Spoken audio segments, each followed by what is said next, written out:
Hello and welcome to Web Development Fundamentals, HTML and CSS. I'm Chris, a self-taught web developer and the creator of two successful classes here on Skillshare, Understanding Web Development and How to Efficiently Build WordPress Sites with Divi. In this class, we're going to cover something that's very fundamental for building for the web, and that is the use of HTML and CSS. HTML is the markup language that gives structure to web pages and applications across the web, while CSS is the style sheet language used to describe the presentation of HTML. HTML and CSS work very closely together to create the visual look and layout of your website or web application, and so in this class, we're going to cover them together. Whichever specific path you choose to follow as a web developer, one thing is for sure, you're going to need some knowledge of HTML and CSS. So if you're ready to dive in and learn the fundamentals of HTML and CSS, stay watching and I'll see you in the next video. Alright, so before we get started, you're going to need some necessary tools for web development. As we're only doing front-end web development just with HTML and CSS, all we're going to need are two things. Both are available for free. The first one is a web browser. I use Google Chrome. Your web browser, for those of you who haven't heard the term before, it's just the thing that you use to browse the internet, but you can also use it to open any web page, even if it's just on your computer, written in a text file. It basically interprets what we're building today, HTML and CSS, and displays it. So that's very important for what we're about to do. The second thing is a code editor, and I use one called Atom. It's developed by GitHub and is one of the more popular ones, but you can use whatever you want for either. In terms of browsers, most people use Firefox, Safari, Internet Explorer, or Edge. That actually covers 90% of internet users. So Firefox and Chrome, which is the one I use, are available on Windows, and Safari is available on Mac, and I'm pretty sure Internet Explorer or Edge, which is a newer version, is just Microsoft. So I think that's only PC. But I would recommend Chrome, Safari, or Firefox. So I've got these all installed on my computer as well. Let me just open Firefox as well. And the reason why I recommend these three is they all come with developer tools. What I mean by that is if I go into Google Chrome, which is my preferred browser, and I press Alt-Command-I, this will bring up my developer console, and you may not understand what's going on in all these different tabs here, but it's very powerful to have this. This makes it much easier to debug. We can edit our website or any web page on the fly to test new things. We can see styles that are applying. Yeah, it's very, very good to have these kind of tools when you're developing for the web.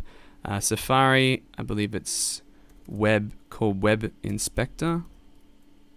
Show Web Inspector. No, I think we need to go to an actual page first. Let's just go to google.com.au, show Web Inspector. And as you can see down here, we have a similar interface. And on Firefox, what do they call it? Console.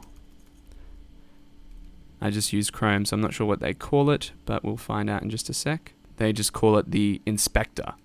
So you can go into, I think, Tools, Web Developer, and click on any of these to get a similar interface.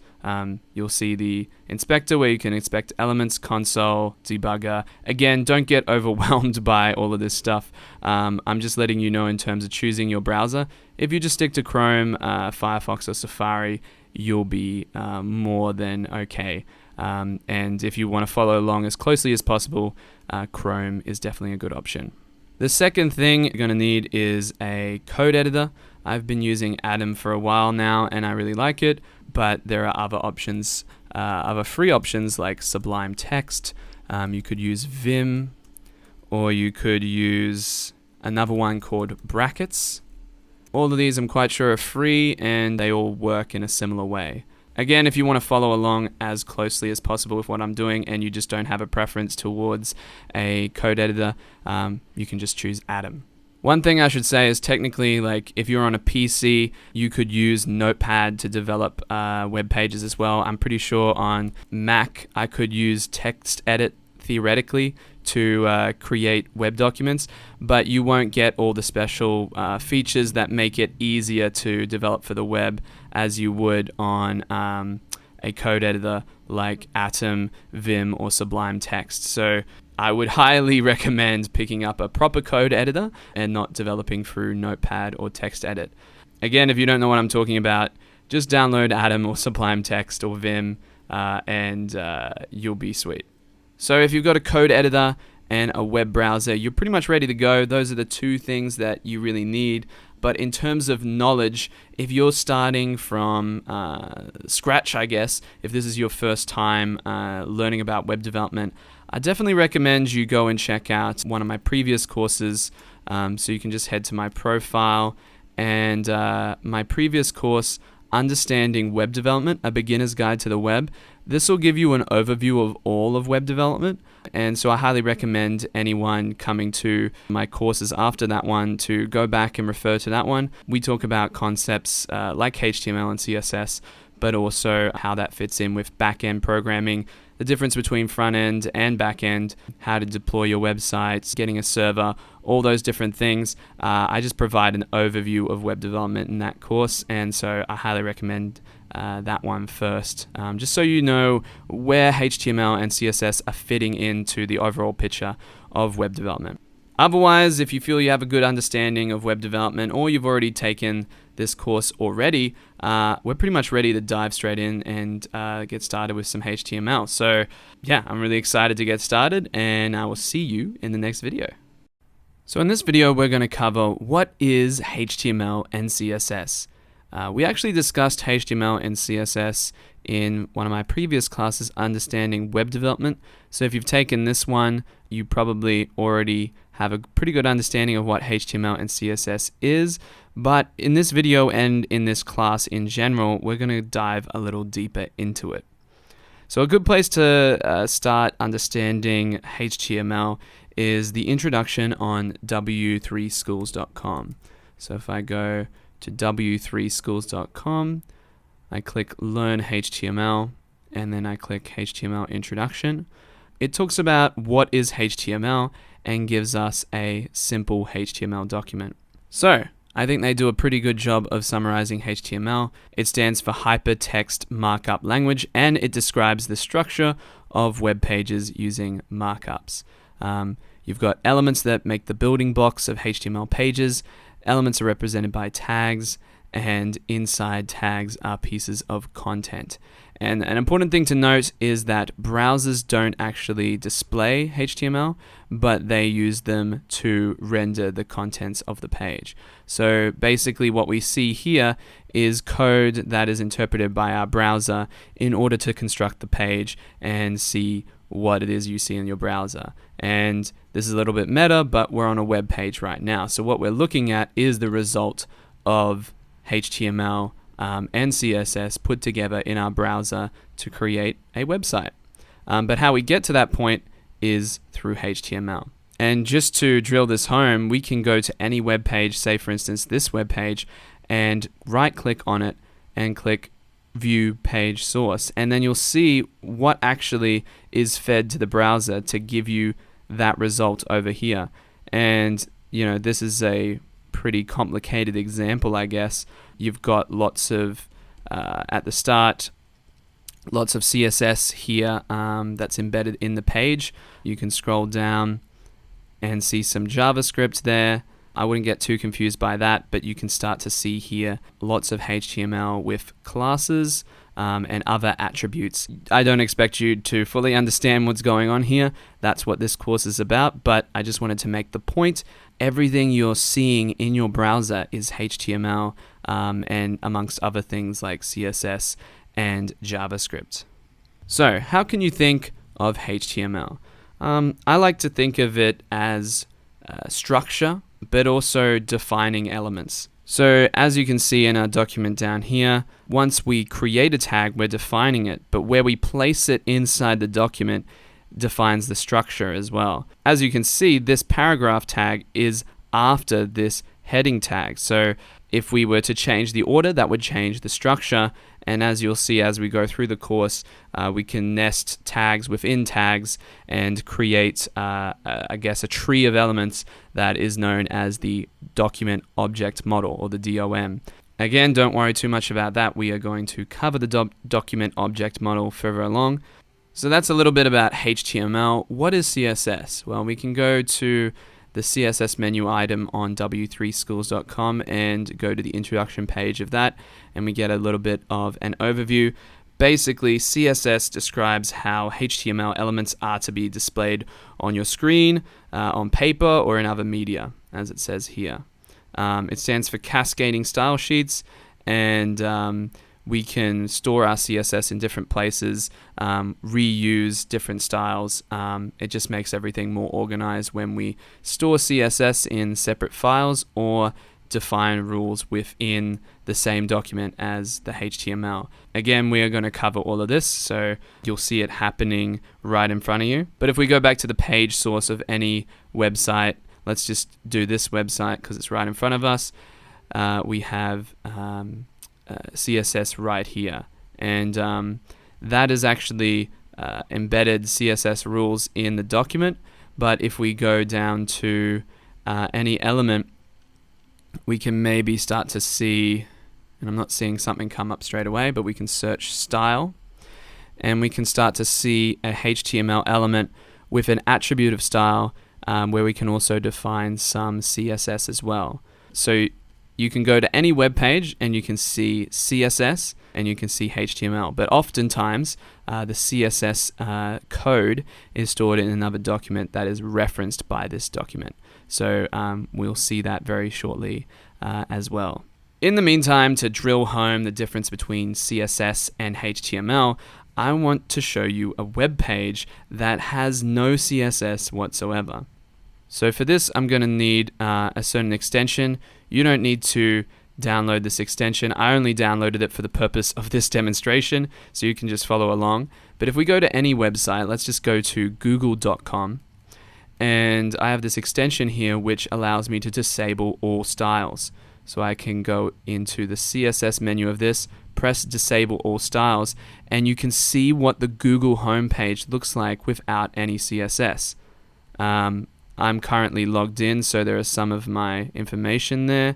But essentially, you can see that the search box there is there. You're getting the suggestions, I guess this is showing up. And you're getting the buttons and the images, but it's all over the place, and it's not styled nicely.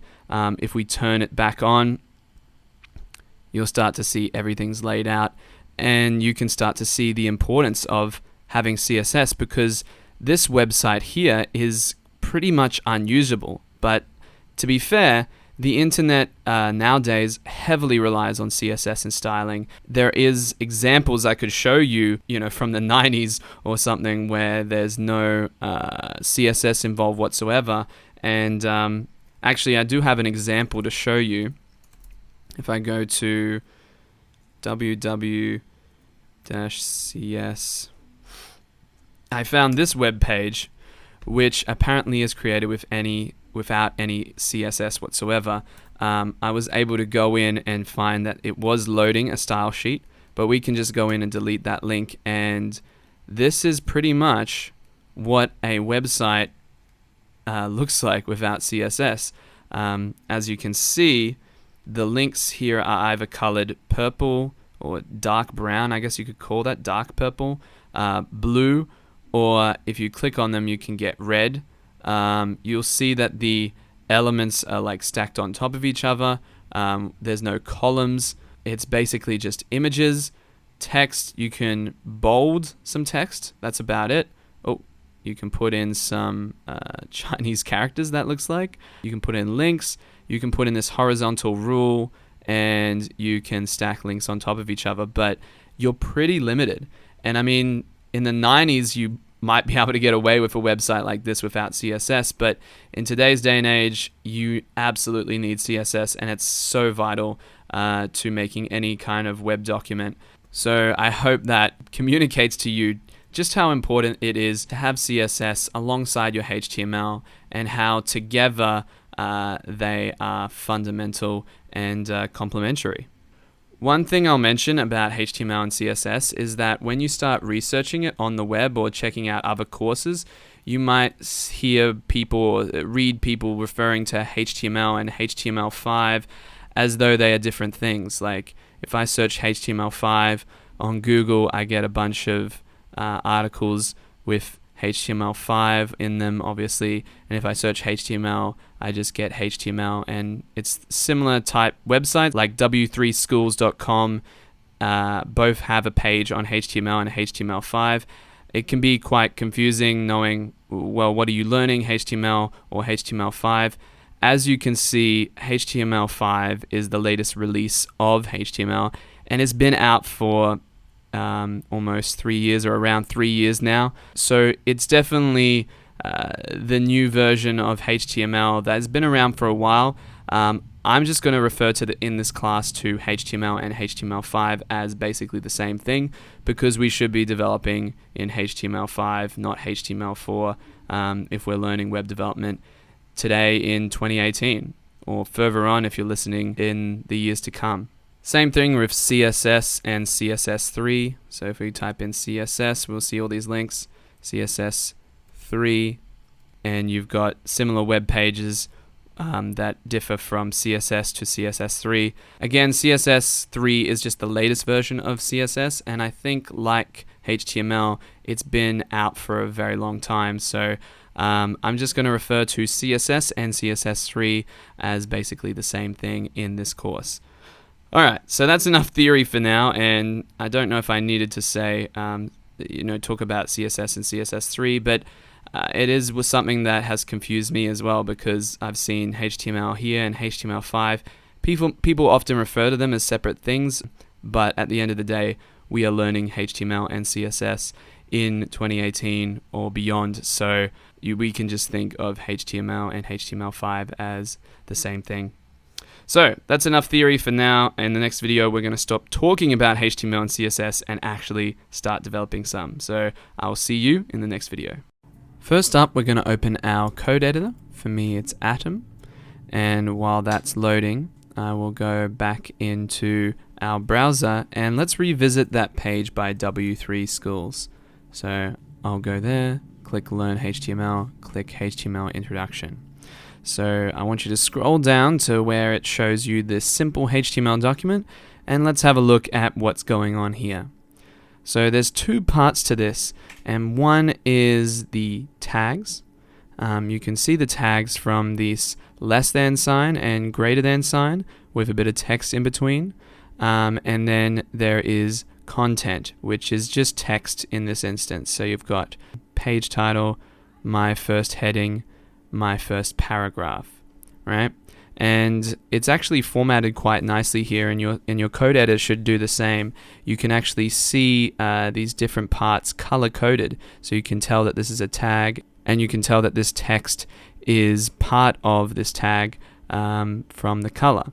So with tags, you've got opening and closing tags and tags with no content. So up here, for instance, this is a tag that doesn't have an opening or closing. You only need to put this in once. But if you look to the next tag, we've got HTML, but then down here we've got it again, but with a slash in front. And that denotes the closing tag. So basically anything that is in between the opening and closing tag makes up what is that tag defining. I know that sounds kind of abstract, but if we look at a more concrete example here with the title, this denotes that the title is starting, then we put in the title, and then we use the closing tag to say we are finished putting in the title. And the title goes into what's called the head section of your HTML document, but there's also a body section that is opened and closed here. We're going to go into head and body in just a minute, so don't worry too much about that. But what I want to get across here is that we've got tags. This is the basis of HTML, and what's between the tags and what's in the tag here defines the element. And in this example, we've just got text, but we can put anything in there. We can put other tags in there. We can put images in between. And basically, this is HTML. This is our markup, albeit a very simple example. Now what I want to do is take this whole example and move it into our code editor. So I'm just going to select everything, press Command C on a Mac to copy. I'm going to get rid of these welcome messages from Atom. I'm going to click New File, and we've given a blank file. Now there's no formatting yet because it doesn't know what type of document it is. So what I'm going to do is I'm going to click File, Save, and save this straight away. So what you need to do now is to navigate to where you want to store it. And as we move throughout the course, we'll be adding more files. So we should really set up a project directory. I'm just going to go to Desktop and create HTML and CSS project. I'm just going to call it that. So now we have a folder to house our project in, and what I'm going to name this is index.html. You don't have to call yours index.html. The important part is that you've got .html at the end, because that will tell your computer and anything else that's trying to interpret what that file is. You're telling it specifically that this is a HTML document. Index is a common word or name to give a HTML document that sits at the center of your project. So I think index in this case .html is a really appropriate name. So we'll click Save, and suddenly you'll start to see the colors come in similar to what we had here. So we'll see some formatting here, and we can clearly see what's a tag and what's a piece of text or content within the tag. And the other great thing about having a code editor is I can click on the opening and it'll highlight the closing, so you can start to see where it closes. If I was to just do this and get rid of the closing, that would kind of break my document. Maybe it'd still show up okay in this instance, but once you have a fuller document, you definitely want to be closing at all times. Now, just to make it a little bit easier to show nesting, I want to indent the title so that you can see that it sits within head, and I want to indent this because it sits in body. If we were going to create another tag and put it underneath, I would expect to tab across as well, and you'll see this a lot in web development to show off nesting. But we'll cover nesting in a future video. Right now, I just wanted to go over the tags we had here. I mentioned we have a empty tag, so there's no need for a closing tag, but then we have these opening and closing tags. At the very top, we have HTML, which defines that this is a HTML document. There's not much more to say about that tag, except that try and keep everything in between those two. We've got the head section, and the head section is where you put in your metadata. We're going to do a full video on HTML head later in this class, but for now, one of the things that you're going to need on your web page is a title. So we can put title in the head, in between the head tags, and so when you view your document in a browser, maybe let's just go right in now, and what I can do is click on Finder, new Finder window. I can navigate to where my project is, and I can literally drag this index.html right into my browser. And as you see here, this is not an address on the internet, but we're still able to interpret it through our browser because it is simply HTML and CSS and JavaScript when we add it to this project. So as you can see, page title sits up here. If I was to go back into the code editor and change page title to HTML document and click Save, then reload this file, you'll see that the title of this page is now HTML document. So you can start to see that right here, everything in that you see, I guess, inside the window of your document is the body, right? And then everything that is in head, if we go back to here, is stuff that supports that. So you've got the title that goes into, when you're looking at a tab on Google Chrome or you're opening up a window, that will show up on the window itself. And you can put in other things here related to SEO. You can link external style sheets into here. Again, we're going to go into head in more detail later, but that is essentially the difference between head and body, which is what you see here.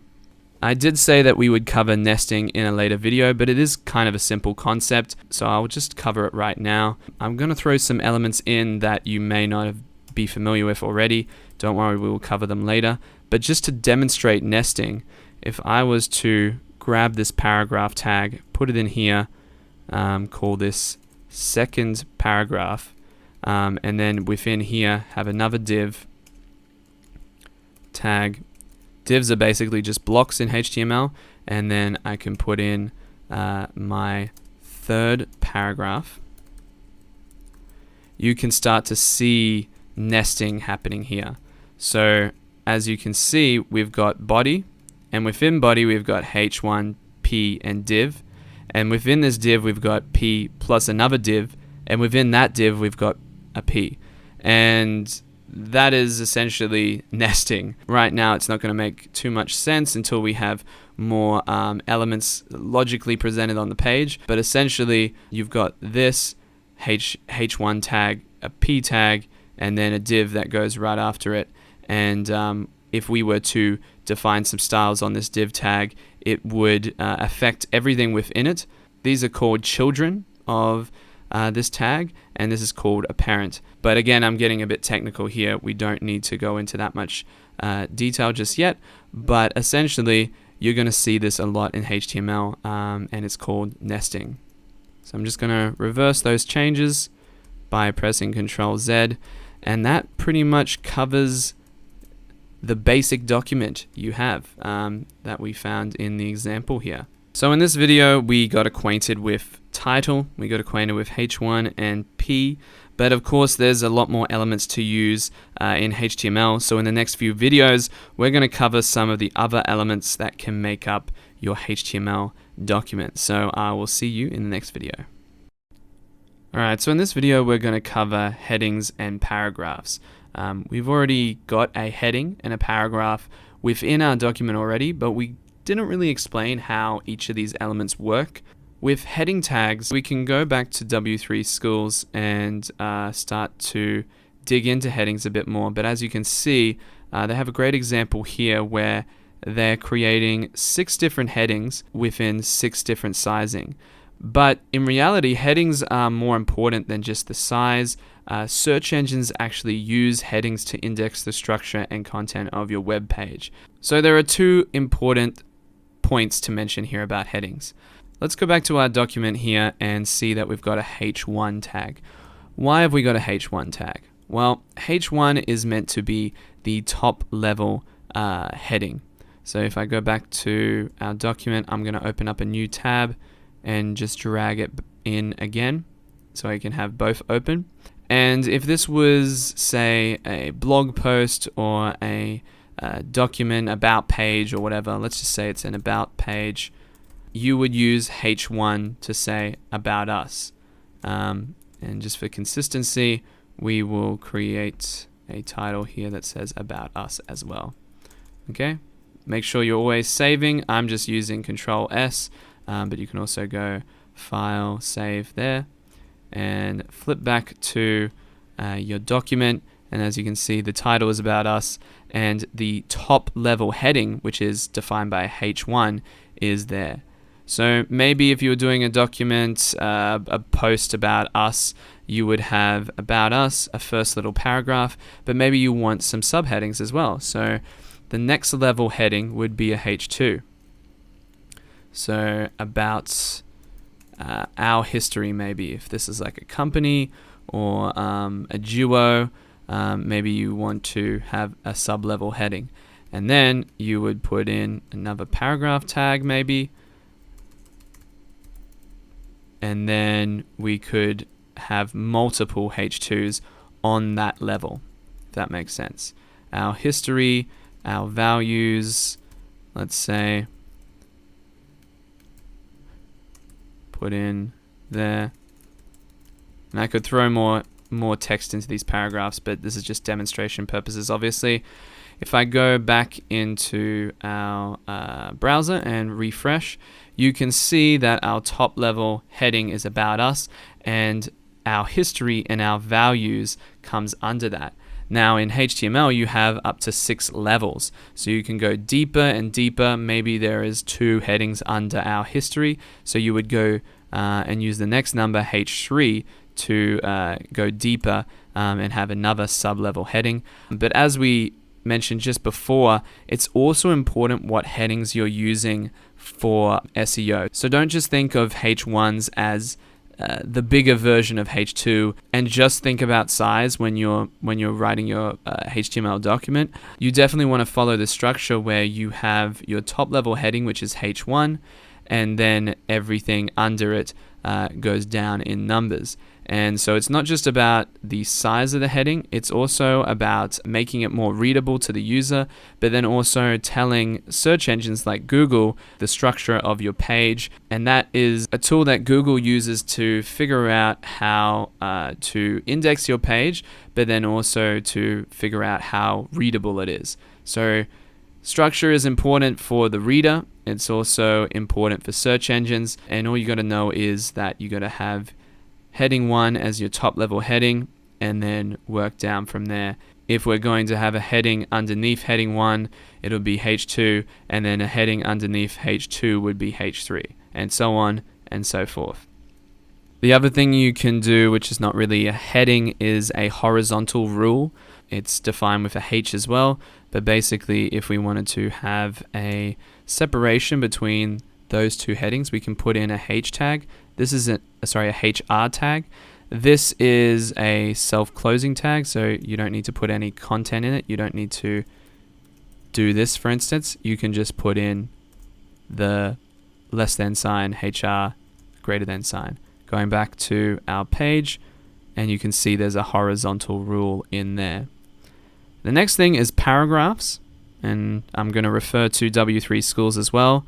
The important thing to note about HTML and making paragraphs is you cannot change the output by adding extra spaces or extra lines in your HTML code. This should be defined by using paragraphs, by specifically saying that you want to have a line break, and you'll have to put in HTML entities and the like to get more white space. Again, don't worry too much about that. We will be covering that in a future lesson, but for now, let's just demonstrate this. So our first paragraph, and then let's space down and say hello, goodbye. All right, let's go back. And you can see that all this white space that we created and our line break, it doesn't come across. So paragraph, if you wanted to have separation of lines, one way you could do that is by putting this into another P tag, and that tells your browser that this is a new paragraph, so have some spacing in between. So if I want to, I'm going to put that back to where it was, put in hello, goodbye. Now you'll see it's on a new line because it's a new paragraph. It's in this new paragraph tag. But again, the white space in between isn't there. A way to get around that is by using the PRE tag. So if you use the PRE tag, it'll display with a fixed font, and it will preserve both spaces and line breaks. So if I go back into here and we create a PRE, actually let's just modify what we already have. So I'd add an RE into that. Now that paragraph element, that paragraph tag, is now a pre tag. And as you can see, we've got this weird font, but we have got our line spacing.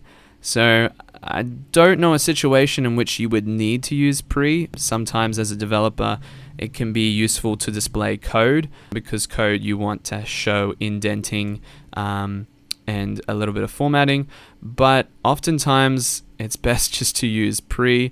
If you wanted a weird amount of white space in between words, there's ways you can do that.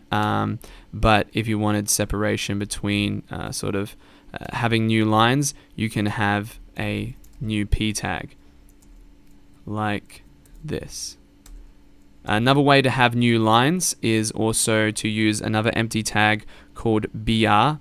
So if I just go in between these two words and put a BR in, I'm pretty sure that stands for break, and you can go over here and see that now there is a line break. It's a little bit separate because there is no sort of padding or margin between these two lines. So if you just wanted to break the line, you can do this.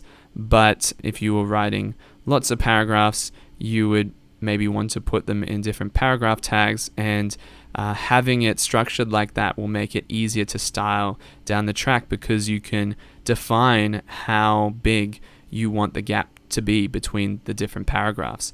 And the same goes for up here with heading 1. In your styles, which we'll go into in CSS, we can define how big this margin is between here and our first paragraph. So that's pretty much headings and paragraphs. These are like the most simple building blocks of your document. But in the next video, we're going to go into 3 really common ones that you'll see all the time in HTML documents. So I will see you in the next video. Let's continue building our HTML document in the next video. So as I mentioned in the previous video, links, images, and buttons are pretty common in HTML, and that's what we're going to cover next. What each of these does is pretty self-explanatory, so I'm just going to jump straight in and put in some links, buttons, and images into our project straight away. So I'm going to first need an image, and I must admit I haven't prepared one earlier, so I'm just going to find one now and fast forward. Okay, I got this random image here, and what I'm going to do is put it in the project directory alongside my HTML document. That is a crazy name, so I'm just going to call this photo, just for simplicity's sake. And so there we have a photo that we can reference and bring into our project. So I'm going to go back to my code editor, and I'm going to go after the first heading tag, the H1 tag, and I'm going to create an image, which is pretty simple. We just do an image like that. Now, of course, if I just put an image tag there, nothing's really going to happen, because we're not really telling the document where the image is coming from. So there needs to be an attribute, and this is going to be our first look at attributes, but we're going to go deeper into it later. If we do a space after the name of the tag and put in some text, we will see that in brown in my particular case, because I'm using Adam. And what we're doing here is assigning an attribute. So I'm going to press equals, and then I'm going to open and close brackets, because what we're putting inside here is called a string. And a string is just a technical term for some text, but the quotation marks basically say, take this word for word. Again, don't get too worried about all the syntax here. Just know that you have to put in some text, equals, and then some text on the other side of that equals within quotation marks. You can also do single quotes as well if you prefer, but we'll see the implications of that later on. So all I need to put in here is, if we go back here, the name of the file and where it's stored. So assuming it's in the same folder as our HTML document, I can just put that in there. I'll press save, go back over to our HTML document, and suddenly you see the image there. But what it's going to do is it's going to blow that up into the full height and width of the original photo. So what we can do is put in some other attributes here, width and height. You can also define width and height in CSS, but because images have been around since the early days of HTML, we are able to define widths and heights of them as well. So what I'm going to do here is constrain it to 100 pixels, and the unit for pixels is px. Don't put a space in between, so make sure to have it right next to the digit. And then what I'm going to do is I'm going to press save. I'm going to go back to here, and then you'll see it's 100 by 100. But unfortunately, the image wasn't square to begin with, so you've got some stretching here. If I go, sorry, I did that a bit too fast. Using Chrome, I can right click on here, click inspect, and I can see our HTML document in an interactive way inside our browser. And what I did just then was I went to inspect that particular element, and it'll show me the tag that's creating that element. Then what I did is I hovered over photo.jpg, and I can see here the natural sort of aspect ratio and pixels that it was originally. So you can see here that these two numbers aren't the same, so if I make it a square, it's going to look a little bit weird. Let me do some quick calculations to figure out how we can keep those proportions. Okay, so we want it to be 9.6 times smaller than it originally is, so we can put the height as 75. So I'll go back in here, put the height in as 75, and that should give us roughly around the same dimensions. There you go. Okay, so there's our image. We can also put in a link, and we can do that by using what's called an anchor tag. And it's very simple. It's just A, and then you close with an A tag. And then anything in between these A tags is the text that is linked. So I'll just put in this is a link. And if we save, go back here, we can see that there's a link there, but it's kind of incomplete, and that's because we haven't given it an important attribute called href.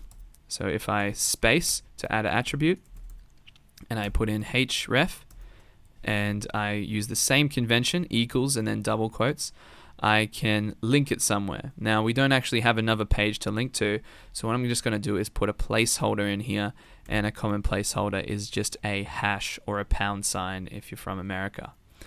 I'm going to press save, and I'm going to head back here, and then suddenly we can see the link is formatted like a link. Not only is it got blue, and if I click on it, it's got red, and then after I've clicked on it, it'll turn to this purple color. It's also, you can see my cursor change when I go over it. So over here, I've got this kind of text kind of highlighting tool, and then over here I've got a cursor to indicate that I can click on this. Again, it's not going to do anything because we haven't linked it to anything. Let's just say we had a page that was called blog, let's just say, and then we go back. If I was to click on this, you'll get file not found because we don't have that. And in fact, I made a typo there. I just want to put it like that. And if we press this, we'll get blog, but we don't have anything at blog, so we won't see anything. So yeah, a good placeholder for now is just to have the hash or the pound, and we still get the formatting of a link and the behavior of a link. It just doesn't go anywhere. Now the final thing was a button, and I guess a button works similar, but it comes with certain attributes or stylistic properties that just come standard. We can define a button like this, and then in between the opening and closing tags, we can put in the text that's going to appear in the button. And so we can say this is a button. Going to save that, go back, and you can see here this is a button. We can achieve a similar look styling a link tag, but a button just gives you a button straight out the gate.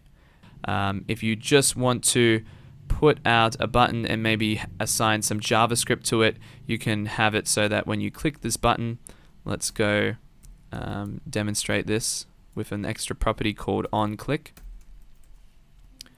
And we can just do a basic alert, button clicked. Don't worry about too much about this. This is all JavaScript, which we're not covering in this course. But if I click on this now, the page says button clicked. So that's the way we can get some interaction with buttons. But essentially, oftentimes I'll find myself stylizing a link tag to make it look more like a button. So you can get a similar kind of look and a similar kind of behavior from a button as you can from a link tag. So there you have it, the building blocks of basic HTML. We've got an image, we've got a link that doesn't really link anywhere, and we've just got a random button that will give us an alert. As you noticed, we went into attributes a little bit in this video, so we've expanded on just the tag names, just the content, but now also assigning attributes. So in the next video, we're going to dive deeper into attributes so that we can understand them more. Attributes are very important in HTML, so I will see you in the next video. Alright, so in this brief video, I just wanted to talk a little bit more about attributes. As you saw in the last video, we used some of them, but I just wanted to kind of get a little bit more theoretical in here so that you understood attributes better and we can move on and use them more often without there being any confusion. So if we go back to W3 Schools and we click the menu item for attributes, here are some really common ones. The href attribute we just used, we give the link address of an A tag with href. And again, you'll see this format continue on. We've got the attribute name, we've got the equal sign for assignment, and then we've got a piece of text within double quotes or single quotes. Again, we did src in the last video, so we can give an image tag the actual address of the image in which we want to display it. We can define width and height. Another important attribute is the alt tag. The alt tag is an attribute that specifies alternative text to be used when an image cannot be displayed. So it's basically a way of describing the image because maybe the title of this image is not that descriptive or it's not really known what the image is, especially when somebody is listening to a web page, i.e. a blind person. There are certain screen readers that can actually read images, but only if you define an alt tag. So if you have a picture of a girl with a jacket, you should put in an alt tag there, or sorry, an alt attribute there to share with the screen reader what the image actually is. And the other thing to note about alt is it's a good idea for SEO purposes, so to have your website show up in Google more regularly, to have an alt tag, because then you're giving more information to Google to figure out whether your article is relevant. If you're writing an article about girls wearing different outfits and you had each of your image tagged with girl wearing with a jacket, girl with a dress, so on and so forth, you're showing to Google that those images are actually relevant to the content of your page. So we go down and we see another really important attribute, and this is bordering on CSS here, is the style attributes. So we don't have to create a separate CSS document to define styles on an element. We can go right into an element. So I'll show you here. And we can define a style. And so same convention, style equals open and closing quotations. And we can put color in American spelling. Let's say green. You put the semicolon there to say that this is the end of that style. And we click save. Go back to here and we can see that that paragraph is green and we can see it happening over in our developer tools. So that one's really important. We'll get more into that in later videos. Title attribute we can add to p tags to display a tooltip. That's a cool little feature. Never really used that though. And we have some recommendations here from W3 Schools, which I think are pretty good recommendations. Doesn't require lowercase attribute names, but they highly recommend you use them. So it's just good to have a convention. We could do style like this, but there really is no need. Just keep things clean and have it as a lowercase word. Also important is that you make sure you use quotes. Apparently you can get around it. So apparently HTML5 does not require quotes, but it is still a very good idea to have them. And if there's a space in between, like in this example, it's just going to break because it doesn't know where the attribute and its value is ending. If you just put a space in there, that could be a new attribute. We don't know. So always use quotation marks.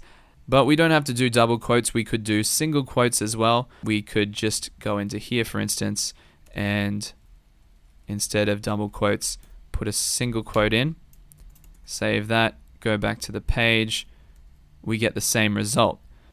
So that doesn't matter either way. We can use single quotes or double quotes. If we were to do the example in this example here and put a title on one of the P's, we could, let's go into title here and say this is the second paragraph called, and then we put in another double quotes, second paragraph, and see how we've like kind of broken it now. We have these double quotes to start and end the attribute value, and as you can see from the coloring here, it looks like to the code editor and the browser that we have ended that string. So I don't know what's going to happen. If we refresh the page and we go over to our second paragraph, we will see that it ends after called because we put in a new quotation mark. And if we look at the element in our developer tools, we can see that second and paragraph have come up and they're in a different color, and it's just a mess. So what we can do to get around this is simply by changing the type of quotes. So we can use single quotes now instead, and then we can press save. And then when we hover over, we can have part of the text that shows up in quotes. But if you wanted it double quotes, for instance, we just need to change the positioning of these. So we could have starting with single quotes and ending with single quotes, and then this particular piece of text have double quotes surrounding it. And if we hover over, we can see that. So it's just important that if you want quotes within your actual text in your attribute, that you need to use the opposite of what you use, the alternate. So if you opened it with double quotes, you're going to need to use single quotes inside, and if you opened it with single quotes, you're going to have to do vice versa. That's a final word on attributes. If you want to get more nerdy and geeky about it, definitely check out this page on w3schools.com. But those are just basically the things I wanted to mention about attributes. Now I feel like we can move on and use attributes throughout our project. So in the next video, we are going to cover 3 other important elements in HTML. We're going to cover tables, lists, and blocks. So I'll see you in the next one. Alright, in this video, we're going to cover tables, lists, and blocks. Again, a great place to start is on w3schools.com. They have good reference for lists, tables, and blocks here. Starting with lists, there are 2 types of lists basically within HTML. An unordered list, which is like dot points, and an ordered list, which is points that have an order. So 1, 2, 3, 4. You start these lists in 2 different ways. UL for an unordered list, so like this, and OL for an ordered list. So I think if I scroll down here, there we go, OL. So that marks the opening of a list, that marks the closing of a list, and then in between you will put your list items, which uses the tag LI. So let's do that right now in our project. Let's go back to our page, navigate over to our code editor, and instead of having a paragraph here, we can have an unordered list.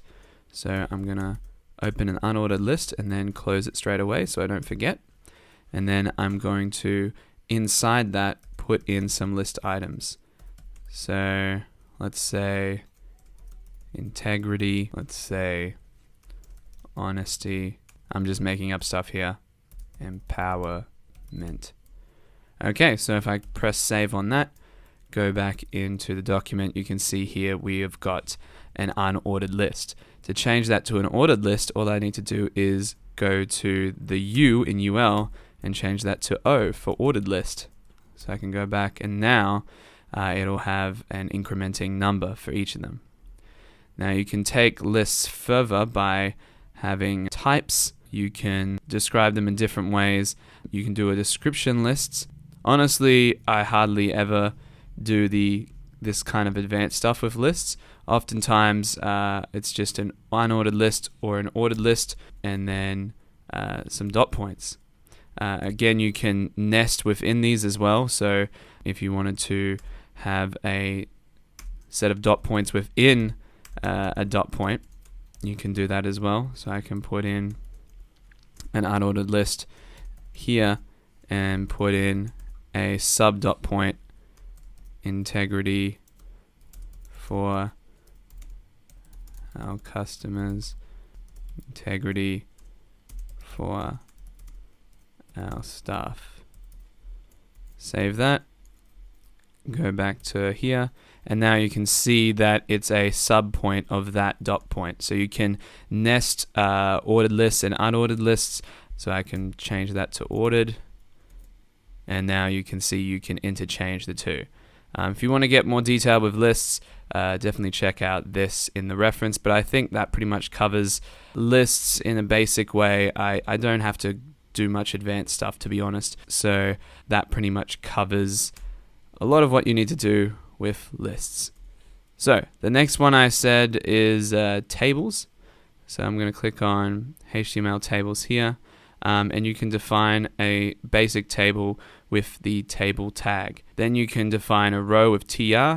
You can make the first row a th, which means it's their header row, and then every cell will be defined with a td. So let's see what makes sense here. Maybe put in a timeline here using the table. So I'll go back to here and I will create a table. And for the first row, it's going to be a header row. So instead of regular table cells like here with TD, we're going to give the first row TH. So I'm going to call this TH January 2016. Then open another one.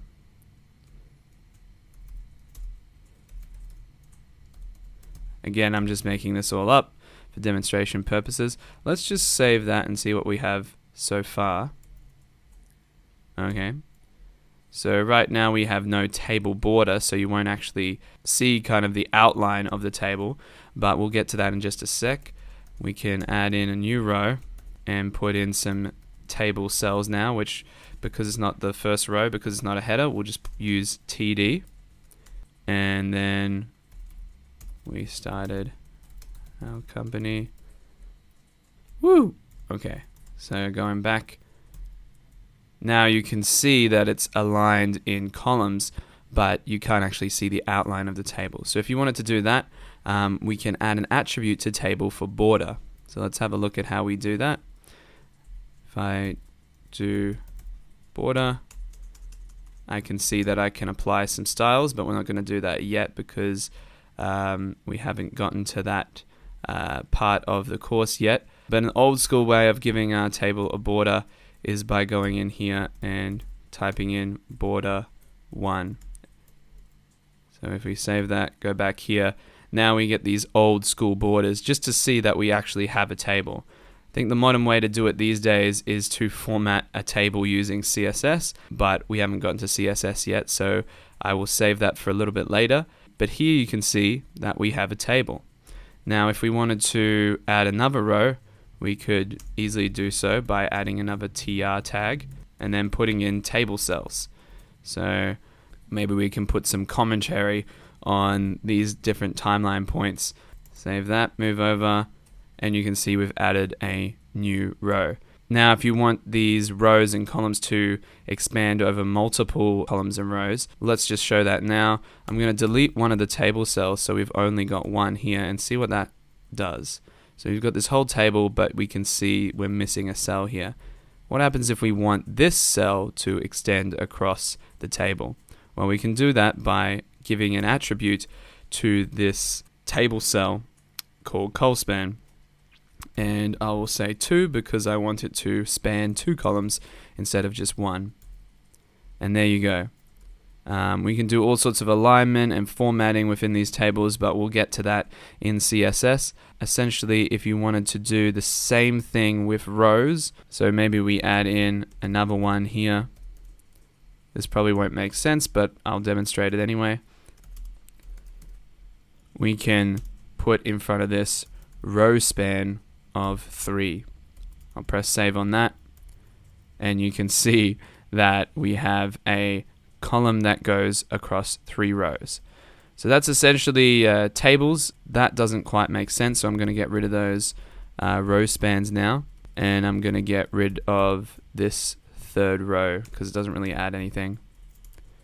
So there we go. We have a little bit of a history, which we could go in, create another row, another column by putting in a new cell in each of these rows.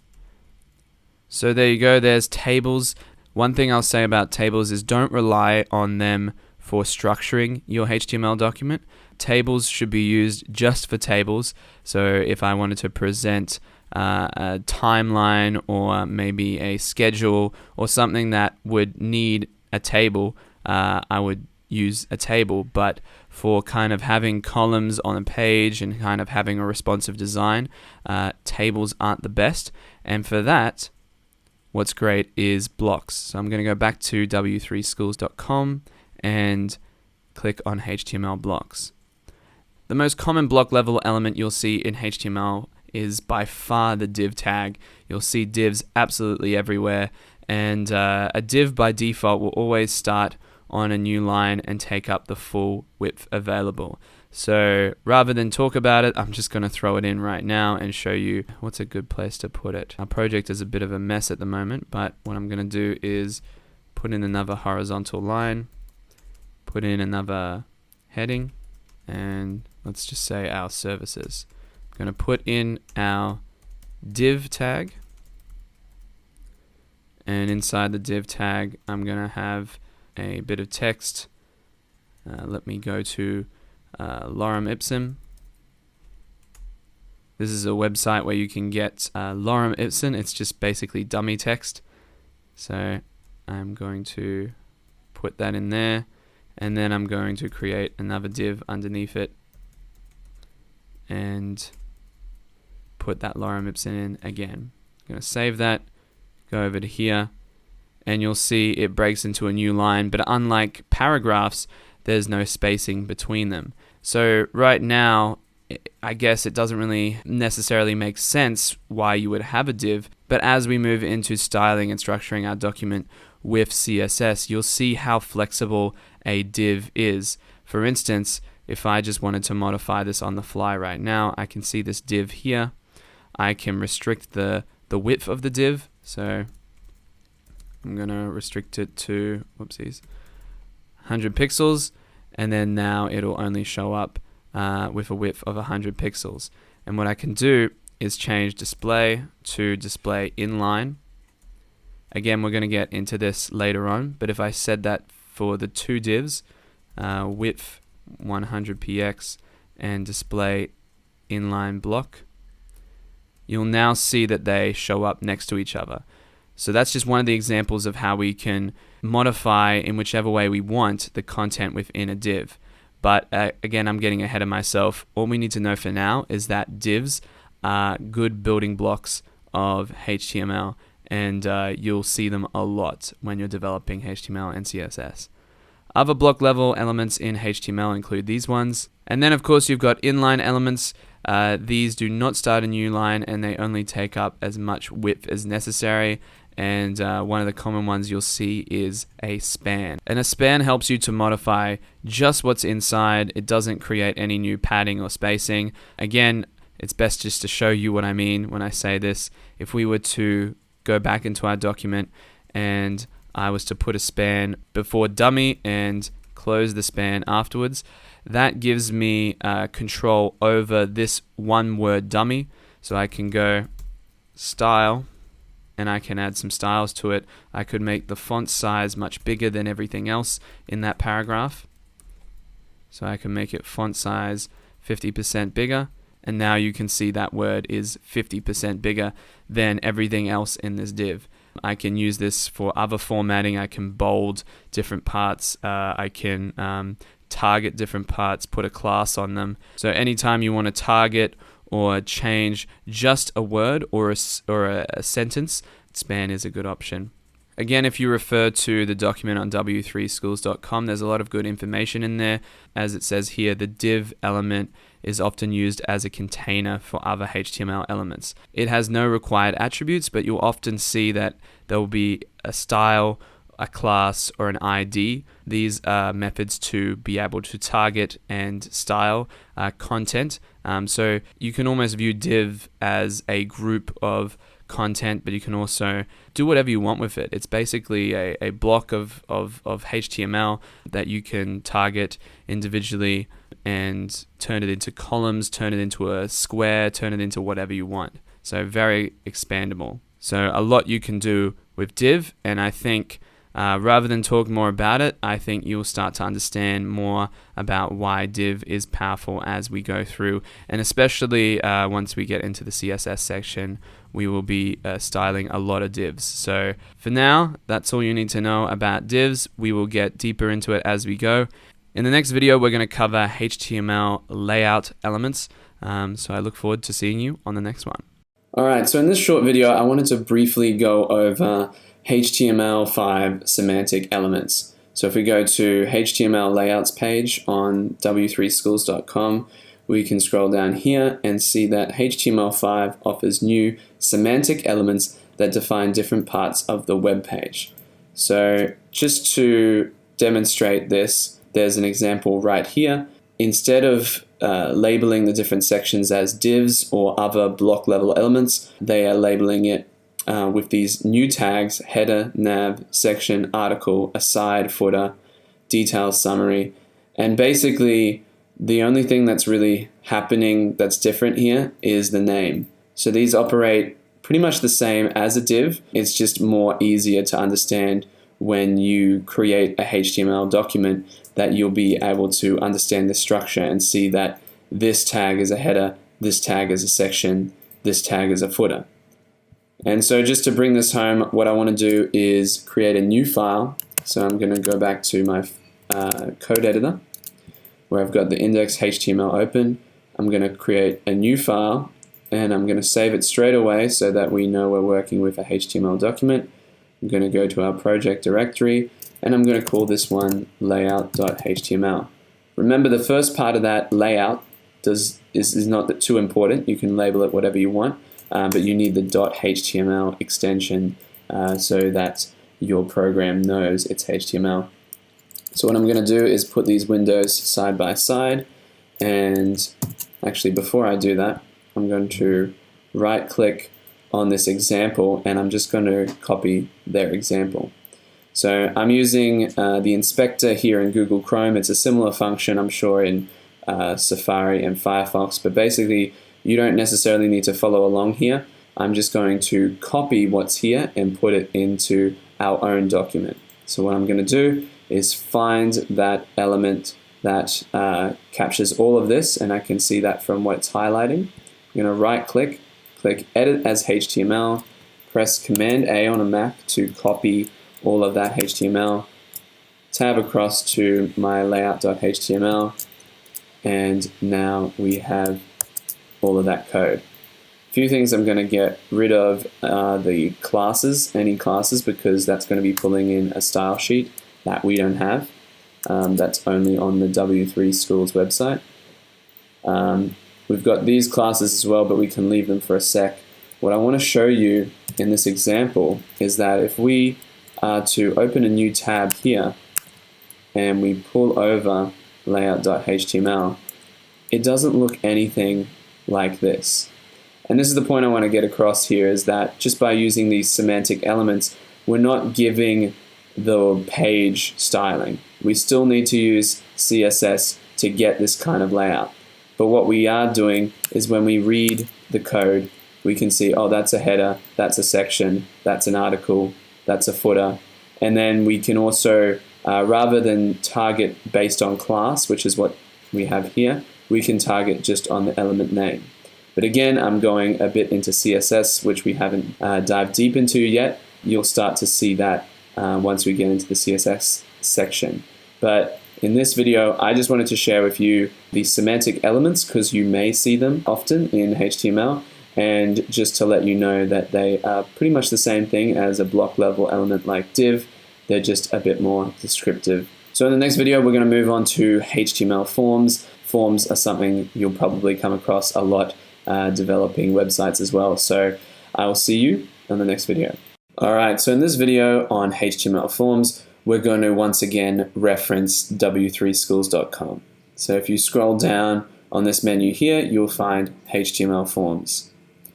So a form, for those of you who don't know, I think you should come across them a lot online, so it should be pretty obvious, but basically it's just this where you have input and then you have a button to send that data somewhere and then you get a certain result. Very vague, I know, but once you send that data somewhere, you can interpret it however you like. But as we're talking just about HTML and CSS in this particular course, I'm just going to show you how to actually set up a form on the front end. So this resource on W3 Schools is pretty good at explaining it. First of all, you're going to need a form element, and then inside that you're going to put in various inputs. And then the type of input is determined by this attribute called type. So you got some examples down here. You can do radio buttons. You can do a submit button, which will actually submit your form. And so what submitting your form actually does is it takes the data and sends it to a particular page or a particular address. And that is determined by the action on the form. You can also set other attributes, which we'll get into in just a sec. It gets a little bit technical here with get and post. These are two ways of sending data. This is getting a little bit more into the back-end stuff, but you shouldn't worry too much about that. This is more about how to set up a form in HTML. So what I'm going to do is actually build a form into our little example website. This is About Us page, and it's quite messy at the moment. I'm going to get rid of this layout.html, and what I'm going to do is create a Contact Us page. So I'm going to press New File, and then I'm going to save it right away so I know it's a HTML file. And then I'm going to go into the project. I'm going to call it contact.html. Now what I can do is just set up, actually I'm going to copy some of the stuff from here. I'm going to copy this first part, and I'm going to copy this last part. So I just did that to save some time. I knew I was going to need a title and a top level heading, so I've just copied that across. What I'm going to do is drag it right into, open a new tab first, and then drag it right into our browser so we can start working with it. So it's not an About Us page anymore, so I'm going to change that to Contact Us. And then what I'm going to do is put in a div, and then put in a form. So here's me starting a form. And it's very simple, it's just form. So if I put that in, I'm pretty sure we'll see nothing from the form. There's no actual inputs in it yet. So what we can do is, let's just put in some text inputs. So we've covered this, putting in a form tag, and now we can put in our inputs. So input type text. And then what I'm going to do is duplicate that 3 times, press save, and go back to the page, and I'll show you what we have.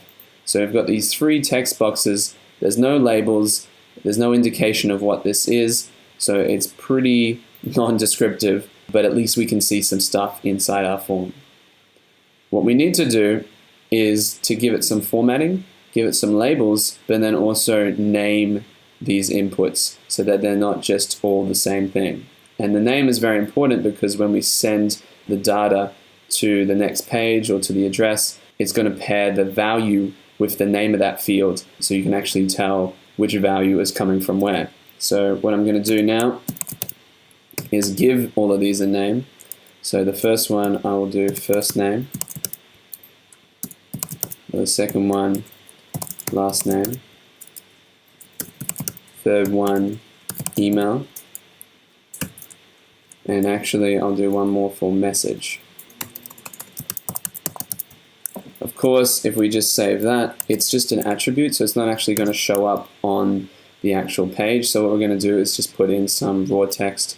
So I'm going to do first name, last name, email, address, and your message. Now the other thing you'll notice is that it's all on the same line, so if we just put in these labels, it's going to be everything on the same line. So I'm going to put in some break tags. In future we'll format this with CSS and it'll be a lot nicer, but for now we can just use break tags to break them up. We'll press save, and now you've got a very basic, pretty ugly looking form, but at least we've got a form on our page. Now this form won't do anything. Of course we don't have a button to submit anything yet, so that is the next important step, and what I'm going to do for that is just copy this. So make sure that's inside the form tags. Everything for your form needs to be inside those two opening and closing form tags.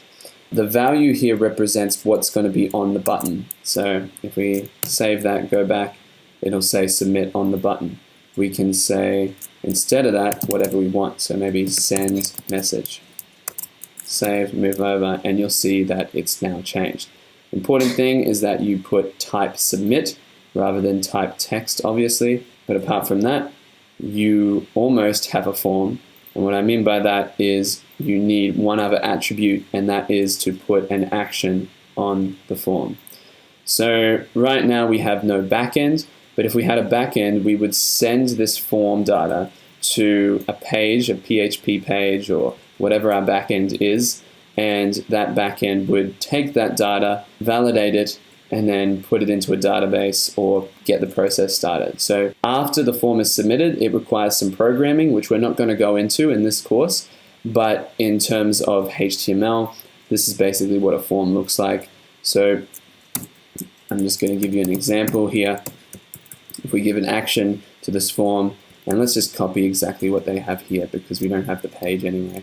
So we'll just copy that, save that, we'll go back into contact us. I'm going to go expand fully, and I'm just going to put in some stuff here.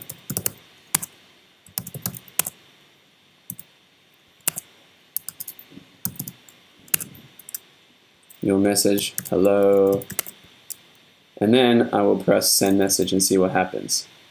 So you'll see here, and this will be a bit confusing for people that are new to web development, you'll see here that the first part is action underscore page.php, which if you remember we put in as our action, and what it's done is a question mark and then sent the key value pairs. So basically, remember when I said it's important what you name your fields.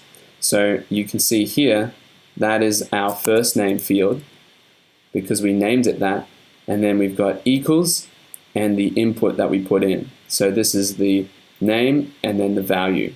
Then we have an and then it goes again. We have last name equals dot, email equals, and so on and so forth. Those are called get parameters, and by default we are sending a get request. Again, this is getting quite technical, but down here we can also send a post request. Sometimes you don't want to use a get request because it sends this information in the URL, which is a bit of a security risk maybe. So if you're sending sensitive or personal information, you probably want to use the post method, and using post you're able to send that data and it doesn't actually make its way into the URL. You can also use field set here to group related data in a form. That is useful when you want to style, and you can also use a tag called legend, which will define a caption for that field set. But we'll go into styling forms later in this class. For now, we have our, if we go back, we have our contact us page. It's very basic and ugly, I admit, but at least we have a form on there. So hopefully that brings home forms a bit for you. In the next video, we're going to go over char sets, symbols, and entities. So I'll see you then. So in this video, we're going to cover entities, symbols, and char set. And this will probably be another brief one because these don't often come up when developing in HTML, at least for me. but it's important to know what these are and how to use them for when you do need them. So using W3 Schools, I'm going to click on HTML entities, and you will see here that there are some reserved characters in HTML. Now, what does that all mean? Well, let's just look at our code here. Some of these characters that we're using, like we're using a less than sign and a greater than sign quite often. We're using quotes, we're using, what else are we using? Equals sign. So these are used to kind of make up HTML. And the problem that you might find when you're developing HTML is sometimes you just want the less than, greater than sign displayed on your screen. But then, of course, when you're putting it into here, your software and the browser might interpret it as HTML, or that you're trying to create HTML. So the less than, greater than example is probably the most common one. As you can see here, the browser might mix them up with tags. So if you wanted to write a less than sign, we need to use a HTML entity. So here they tell you which ones you can use. If we go back to the About Us page, and maybe we want to put in our link 2 back arrows, we can put in, I believe we need to put a semicolon after these, but then we press save, and now we can see that we've got 2 arrows or 2 less than signs. And so on this end, on the HTML side, you've got these weird looking HTML entities, but when it gets to the browser, you can see it's perfectly what we need, 2 less than signs. So that's a common HTML entity there. If we go down to a non-breaking space, so in HTML, if you write 10 spaces in your text, your browser will remove all of them except 1. So to get separation between words, it'll allow 1, but then if you were to put in more spaces, it'll just cut it down. So let's show you an example of this. Actually, we have the example right here. So hello, goodbye. If we get rid of that BR tag so it's on the same line, you can see that it's cut it down to only 1 space. And it doesn't matter how many times we space across here and create white space, it cuts it down to 1 character of white space. So how do we get around that? We can use a non-breaking space. So I can copy this little HTML entity, and instead of having all this space, I'm going to have some non-breaking spaces. Obviously, if you want a ton of white space, this is going to get pretty ugly, but maybe you just wanted a little bit of space in between. And so putting it in a few times is probably not that big of a deal. So there you go. We've got some HTML entities to kind of override that behavior and tell our browser, hey, we want a white space here. Don't cut it down to just 1 space. So if I go back to the page, it'll tell us some other useful HTML character entities. Basically, anytime you are wanting to put one of these characters into your project and you're finding that it's just not working, you probably need to put in a HTML character entity. So I definitely reference this page or other pages on the internet to find out what the appropriate entity is. But essentially, the main ones are the non-breaking space and the symbols that are already in HTML, most commonly less than and greater than. So just briefly now, we're going to go into symbols. And symbols are kind of similar in the sense that we use these weird codes to put in a symbol, but is not in conflict with the characters we use to create HTML. So simply put, if we wanted to display a euro sign, we could use a HTML entity. So it looks like you can use a name, you can use an entity number, a decimal, or a hexadecimal reference here. So there's no need to remember all of these. It's just if you were to want to put in a euro sign or a pound sign or some weird symbol, you would just have to look up what the number, entity, or name is and just how to display that. And usually these entities and symbols start with an and sign. So if you see an and then a name or some code like that, you're probably looking at a symbol or an entity. So yeah, if you need to put in like copyright sign or anything, any symbol, look up these references for symbols. All right, so finally, char set. So char set is something you put in your meta tag. So as you can see when you scroll down, there are some differences between different character sets. So yeah, sometimes you might want to set the character set specifically and then figure out what the difference in entity would be doing that character set. But if you look here, a lot of them are pretty much the same. Let's see, down here, less than sign is the same thing. Greater than sign is the same thing across all of them. It's a little bit hard to spot the differences actually, but there are a few differences. So basically, sometimes you might need to choose your character set. It's not something that you have to do often, but it kind of ties in well with entities and symbols. So char set will be the set of characters, and then entities and symbols is what you would use to create those symbols and characters throughout your project.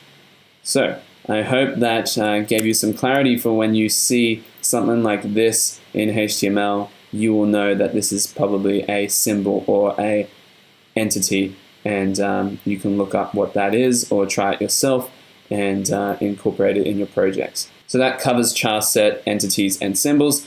In the next video, we're going to wrap up talking about the HTML body, and we're going to cover a few other elements that you may want to use in your project. So I will see you in the next one. So this is the final video that I'll do on covering the body elements of HTML.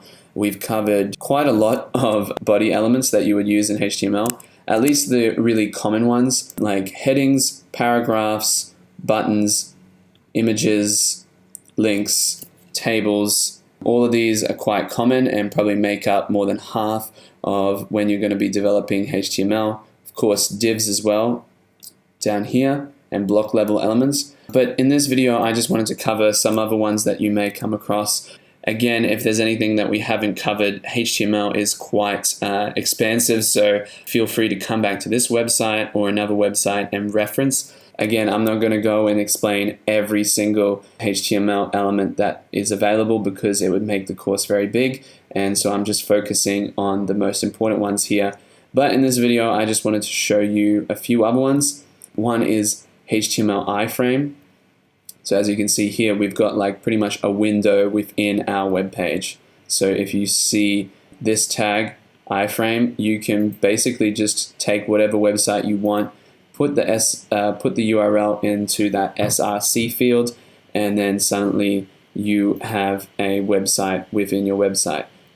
Again, it's not that common because there's not much reason to put a website within a website, but you may still see it. It's kind of an old school thing, I think. Another thing that's new in HTML5 is media. And so you've seen embedding images, but now you can embed video. Before HTML5 came out, a lot of browsers were relying on Flash, but now if you embed a YouTube video and you dig deep enough into it, you'll see that it's using HTML5 video. So you might see a tag that says video, and you can set the width and height and the controls, put in these attributes to get the source. Pretty cool stuff. It's the new version of the web, is supporting all kinds of media, and you can also embed audio as well. So down here you might see an audio tag, works pretty similar to the video tag. And then if you want to go down to this reference on YouTube, you can see that you can play a YouTube video with an iframe. Some advanced stuff you've got in HTML. You can draw graphics on your screen using HTML. You can geolocate, so you can determine the location of the person using your website based on their browser. You can drag and drop elements, web storage, web workers. This goes a bit into the more complicated side of HTML. And then you've got all this reference here. So I just wanted to leave it off there with HTML body. Again, there's a lot of depth we could go into, but if you see a tag that you don't understand, so if you see something like this and you don't know what an iframe is, just look it up. Just go into Google and be like iframe, for example, HTML element, and then you'll start to get all this information. In the next video, I wanted to cover the other section of HTML, which is the head section. So I'll see you in that one. Alright, so in this video we're going to cover the head section of our HTML document. Again, we're going to reference w3schools.com because they have a pretty good article on the different elements we can include in our head section. It's just accessible via this menu here. You can click on HTML head, and then you can check out the different elements that we can put in our head section. So of course there's title, which we've already included in our project here. If we were to remove the title completely and click save on that, go back to that page, look at what happens to the title here. What happens is it changes to the file name, which is not going to be the most appropriate name most often. So it's going to have the extension on it. Index.html is not a very user-friendly heading or title for the page.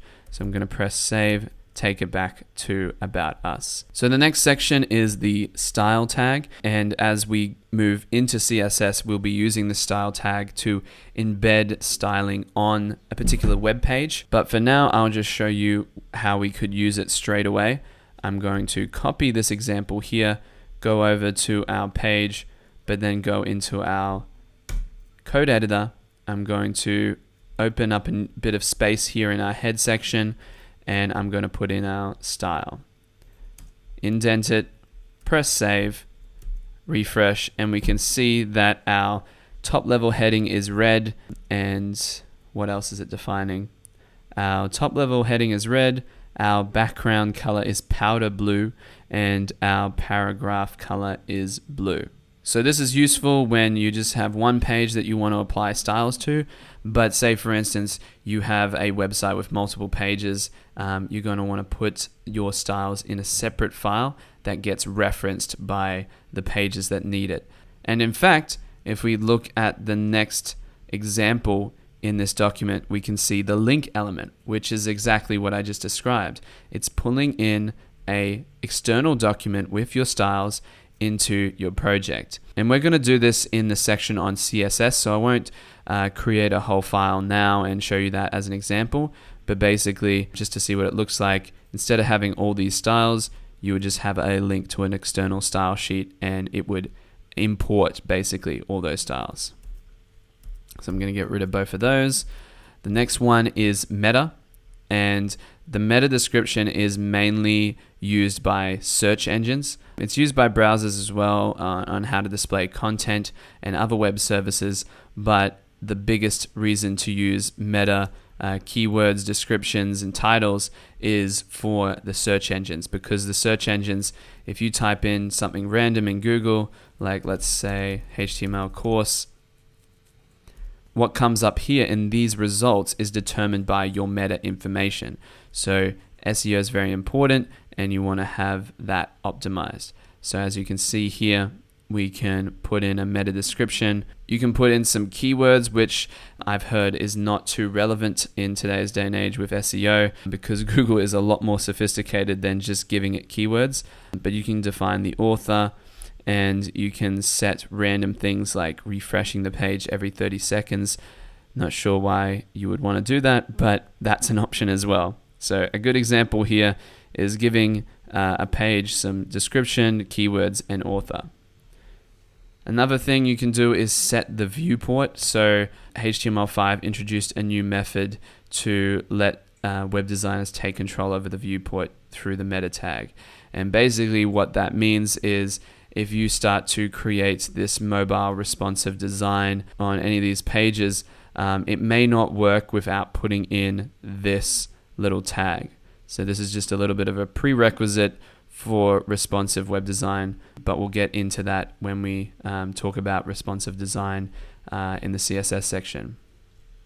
The other thing you can include in the head is a script tag. So just like we showed in the example before, we can embed some styles, but we can also embed scripts. So instead of doing that, I can grab this, and this is not actually going to work because we don't have an element by the ID of demo, which is what it's trying to target. But we can put in HTML all the same, and I think we'll get probably a JavaScript error here. Yeah, so we're setting a function Actually, all that's doing is setting a function. But again, we are not covering JavaScript in this particular course. Just know that you can include JavaScript in the same way that you would include a style sheet. So like this, you can link up a external JavaScript document, but then you can also embed it just like we've done here so that that script runs just on that page. This one is something that I don't really use that often, but you can specify a base element and it gives a base target for all relative URLs on the page. You can also see here that you can actually omit HTML head and body, but I really wouldn't recommend it, and W3 Schools does not recommend it either, so make sure to include those elements. So there you go. Here's a little bit of a summary. You can put in a title, base, link to a document or external resource, put in metadata about that document, include some JavaScript, and include some style information in the head. So that pretty much covers the head. We will start to see as we develop with CSS, we will be linking and putting some styles in here. So that'll come further along. But for now, title is enough to put in our head. So in the next video, I'm going to finish up talking about HTML by talking about how we can format HTML without CSS, and that'll provide a good segue into styling our document with the next topic, and really important one, CSS. So I'll see you in the next video. So to finish up our section on HTML, I'm going to cover HTML formatting. And the reason why I left this to the end is because I thought it would provide a nice segue into CSS, and you can start to see what are the formatting options available in HTML, how limited they are, and how much more you can achieve using CSS. So let's go back to our good friend w3schools.com and go to HTML formatting. So the main things you can do is bold text, italicize, emphasize, make it smaller, and do subscript and superscript. So probably the main ones are bold and italic. So you can go down here and see that if we want to bold any text, we can just use a B. But B is kind of an old school tag to use. Oftentimes these days, if you want to bold something or emphasize something, you would use strong. So let's just go in and show strong in action right now. So in our About Us page, let's just make this hello bold. So all we got to do is wrap some tags around it, and then suddenly we've got strong. Very basic stuff. Once we go to HTML italic and EM, it's a similar thing. So we can use I for italics, or we can use EM for emphasized. And again, it has added semantic importance, and it's more common in modern HTML to use EM other than I. I pretty much never see I anymore these days. So I would definitely recommend, if you're doing italics, choose EM. So we can wrap goodbye in EM. And then suddenly we've got bold and italicized text. You can also use small for when you want smaller text within commonly a header element. So if we've got About Us, and maybe we wanted to put in smaller text, our history and values, just to preface what's about to come.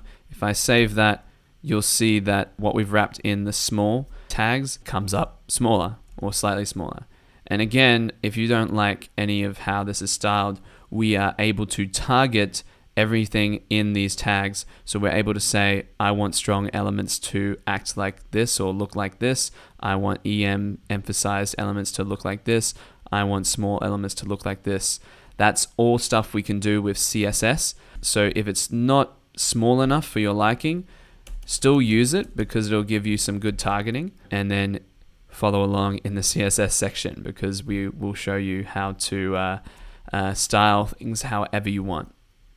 So there's another one for mark, which I don't think I've actually used before, but you can highlight parts of text. So I will go into here and just put in a mark there. Very basic stuff. We're just putting in text and we're putting in tags surrounding it to give it some styling. So there's a whole bunch of other ones here. I'm not going to go and put all of them into our project. They're pretty self-explanatory. But yeah, you can reference it down here and see what you can do in HTML with HTML formatting. So what I will say on HTML formatting is it's quite limited, and that's why for sure we need CSS to make those beautiful web pages. This currently looks terrible and we can't really make this look nice without CSS, but these elements you will still see throughout your time looking at HTML because they define semantic importance. So if I was to put in some text and then define it as strong, that gives me a target to go through and in my style sheet say that all the strong text should have a particular styling or behavior. So you see that in the CSS section, but for sort of structuring and being able to target various parts of your page, if you want something bold, you should still use HTML formatting like strong, and then if you want to change that particular style, we can do that with CSS. So that's all I wanted to cover on HTML. Once you understand tags, once you understand the difference between head and body, and you understand attributes, you are pretty set with HTML. That covers the bulk of what you need to know with HTML. In the next video, we're going to jump into CSS and get started with learning some CSS, and that'll be the second topic of our course here. So I'll see you in the next video. So in this video, we're going to get started with CSS, and for this section of the class, we are going to reference W3 Schools again. So moving over to the CSS menu now and clicking on Introduction, we are taken back to the place we started when we first introduced CSS.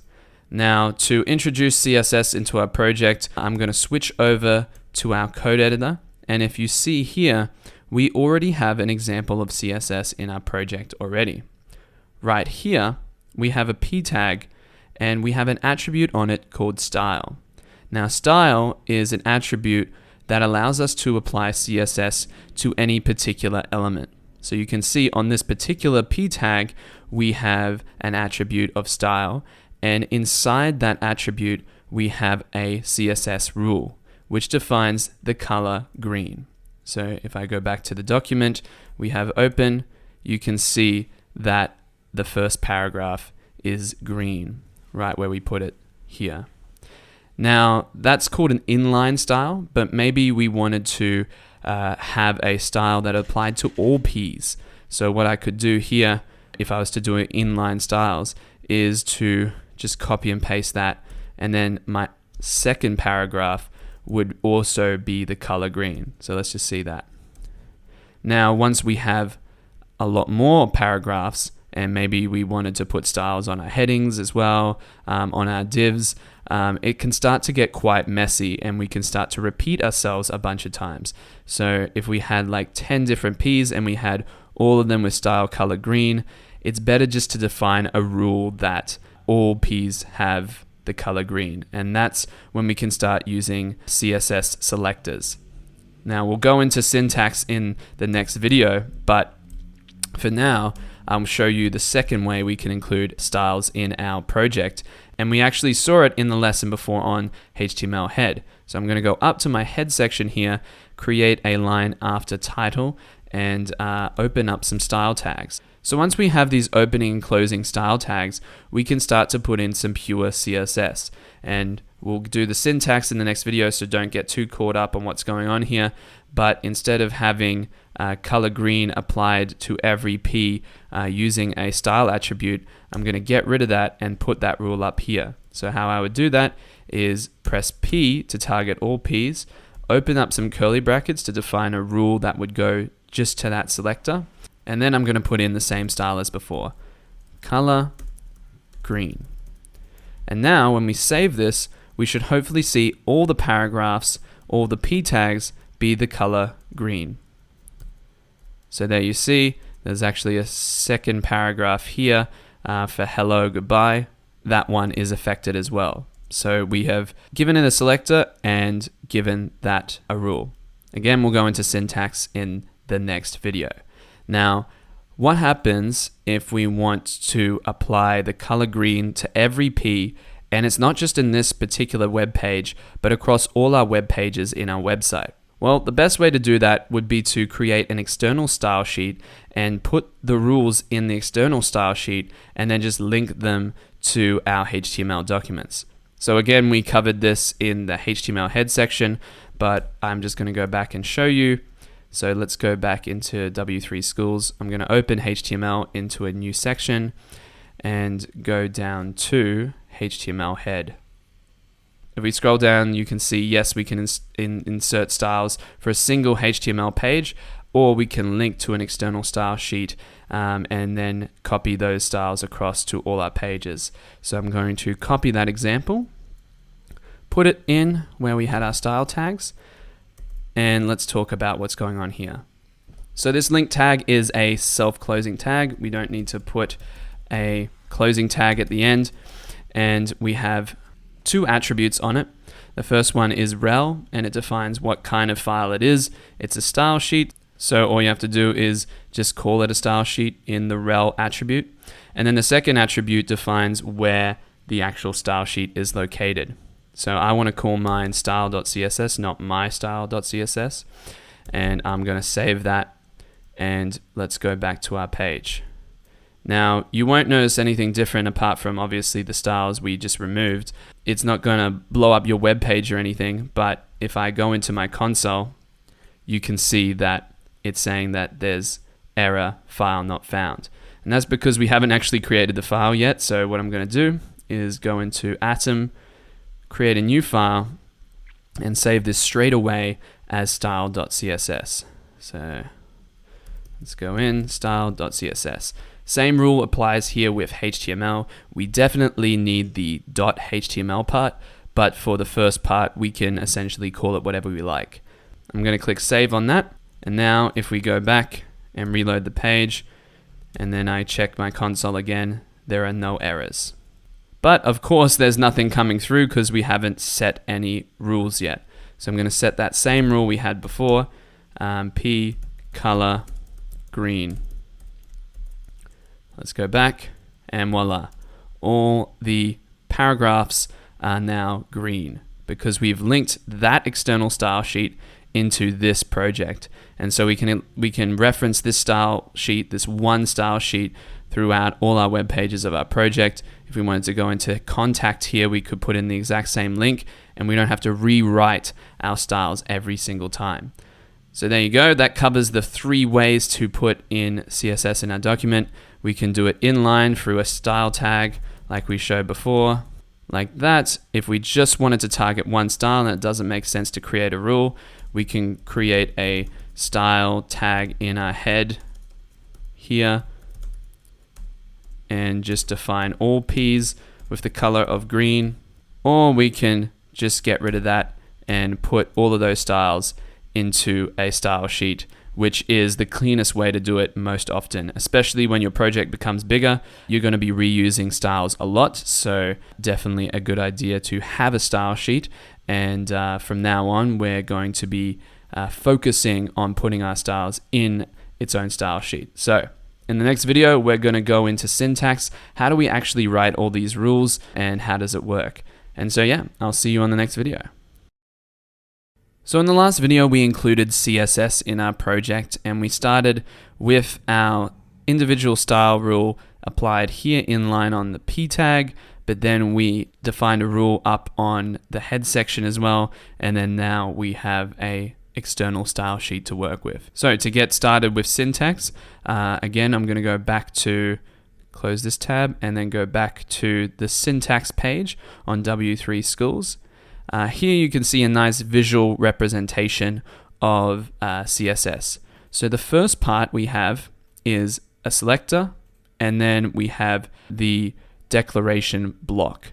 So it's simple in the sense that there's only 2 parts. We have the selector and the declaration block. And within the declaration block, we have these different options defined. So the first part is the property, and the second part is the value. So when we set color to green, we were setting the property of color to the value of green. And we can separate rules with a semicolon here. In fact, we should end each rule with a semicolon just for completeness sake. And that'll save us from, when we put in a new one, we won't forget to put in the semicolon and it won't break. So here in the example, you can see this will set all P elements to center aligned with a red text color. So this is another attribute you can use to center align text. You can also left or right align, depending on what you change this value to. But you can see here with this selector, it's just P, which means that all elements with that name will be changed to color red with text aligned to the center. So the first part is the selector, of course, and there's different selectors we can use to find or select HTML elements based on their element name, ID, class, attribute, and pretty much anything. So as long as you can differentiate attributes by any of these parts, you'll be able to target specific elements or groups of elements. So the first one is the element selector. So it selects all elements based on the element name. And we've got the same example again. We're selecting all the P tags, right? The next one is the ID selector. So this is if we wanted to select a particular element. So I think the best way to show this is to dive right into the code. But how we do this is with a hash. So what I'm going to do, there's two parts to this. I'm going to go into my editor, go to my HTML, and let's just say that this particular heading we wanted to affect. So what I do is give it the attribute of ID. So I'm going to give it ID of second heading, let's say. So now what I've done is I've just given this a unique identifier that we can use to target it. So if I go back into style.css, I can use the hash, remember hash with IDs, and I can do second heading, and then I'll open up a curly brackets. And what sort of styles should we apply here? Let's see. We've already done color, so maybe let's do text decoration underline. So now it's saying anything with the ID of second heading, which should only be one because ID should apply to only one element on the page, we will give it an underline. So let's go back into our page and have a look. And there you go. Our heading that we defined with the ID of second heading has the text decoration now of underline. Moving on through the selectors, the next one is the class selector. And the class selector works very similar to the ID selector, except this is used for selecting multiple elements. So for instance, if we go into our document here, and maybe this div, and we're going to have a few of these divs, we wanted to give it a certain class which we're going to change the styles on. So I'm just going to jump right in and do it. Just like we did with ID, I'm going to do class instead of ID, and I'm going to call this special div. So I'm going to save that, go into style.css, and how we can target a class is instead of using a hash or a pound sign, we will use a dot. So I'll go in with a dot and say special div. Now what should we do with this special div? Let's use that text align example, and we will text align it to the right. So I'll press save on that, and now we've got the rule based on this selector, and we've also defined the class on the actual HTML element. So now when we press this, we should see that the first paragraph or the first div here, all the text within it is aligned to the right. Now if we wanted to do this again, all we would do is have another div with the class of special div. Remember, classes are intended to be put on multiple elements, whereas IDs are only for one element on the page. So now if we go back here, we will see that every div with the class of special div is going to have the rule of text align right on it. Whereas this one, is just a div and it has no class of special div, so it has the default behavior. Going back to the document here, we can also use a combination of element and class selection. So as you can see here, we got the P and we've got a dot center. So this basically says that if you have a P with the class of center, apply this rule. So you need to have two things. You need to have the class on the element that you want to target, and it also has to be of that particular element. So I'm going to copy and paste that right now actually and demonstrate that. So I've copied that in there, and now I will find a paragraph. Let's do my first paragraph and give it the class of, what was the class again? Center. So we give it that class, go back into here, and now we can see it's red and centered.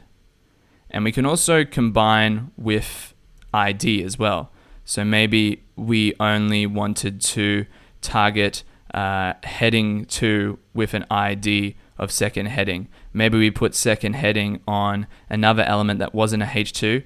We can make it really specific and say that only H2s with an ID of second heading the style will apply. So I'm just going to go back here and put H2 in front there, and we will see the same result. So if I save and go across, we will see the same result. If I put second heading on something that wasn't a H2, so maybe I'll put second heading up here, which by the way is not a good idea because we're already breaking the rule of having only one ID for each element. But just as an example, if I go back to here, you'll see that the text decoration of underline is not applying to this particular heading because it doesn't share the same element and ID rule. So if we took away that element part and we go back, you'll see that it underlines. So hopefully that makes sense. I'm going to remove this ID from heading 1 because we're only supposed to use ID once, a particular ID once in our document. So yeah, try and keep it, if you've got a particular ID, that's supposed to define one element. If you want to affect multiple elements that you define, you can use class. So going back to syntax and selectors again, you can also group selectors so that you don't have to repeat yourself over and over again. So in this example, you see H1, H2, and P all have the same CSS rules. So what we can do is minimize that by just putting in commas. So instead of this, we can do this. Another thing is a comment, and this is used to explain code. And we can do this by opening with a slash and then an asterisk, and then closing with an asterisk and slash. So comments just give you the ability to kind of annotate your code to make it easier to understand for somebody reading it. Let's just put in an arbitrary comment here, and I'll say underline all second headings. And you can see my code editing software knows that this is a comment and has it kind of faded. So those are the basic syntax selectors. There's some more advanced ones that we're going to go into in a later video. But essentially what you've got is your element selector, you've got ID selectors, you've got class, and you can also combine them. Actually, you can combine all three of these in one. Say for instance you had a P with the ID of second heading and the class of special div. You could write something like this. So you could do special div second heading. But now you're just going a bit too crazy with the selectors. There's not often a reason why you would need to do something like that. Alright, so that covers the basic syntax. In the next video, we're going to cover CSS hierarchy. And this is what gives CSS the name of cascading style sheets. Because as you'll see in the following video, there is a hierarchy of specificity which determines which rules override other rules. This is the tricky part of CSS, and we're going to dive right into it in the next video. So in this video, we're going to cover the hierarchy of CSS rules. And for this, I've got two documents open. I'm just going to switch over to a new window. there's these two documents on W3 Schools that talk about this. One is the general how-to, and one is about specificity. So in this how-to, we've already seen the 3 ways to insert CSS. We've done an inline style, an internal style sheet, and an external style sheet. So you've seen an external style sheet here. You've seen an internal style sheet, just putting a style tag in your head, and you've seen an inline style. But then there's also the issue of multiple style sheets. So say for instance some properties have been defined for the same selector in different style sheets, which one actually takes precedence? So let's have a look at this example. Let's say we have one style sheet that has a rule for H1 of color navy, but then there's another style sheet that has a rule for H1 of color orange. Well, what happens here? Which color actually is this H1 going to be? So over here you can see that the answer is the value of the last red style sheet will be used. So if we go down here and we have a link tag referencing an external style sheet, and then we have an internal style sheet, the internal style sheet is defined after. So it comes after this link, and therefore this style will override any H1 styles in this particular style sheet. But unfortunately, it's not just multiple style sheets that you have to worry about. There are multiple ways you can overlap yourself with CSS, and that's where the cascading order comes in. So it asks here, what style will be used when there is more than one style specified for a HTML element? And what it says here is that we can say that all styles will cascade into a new virtual style sheet by the following rules, where number 1 has the highest priority.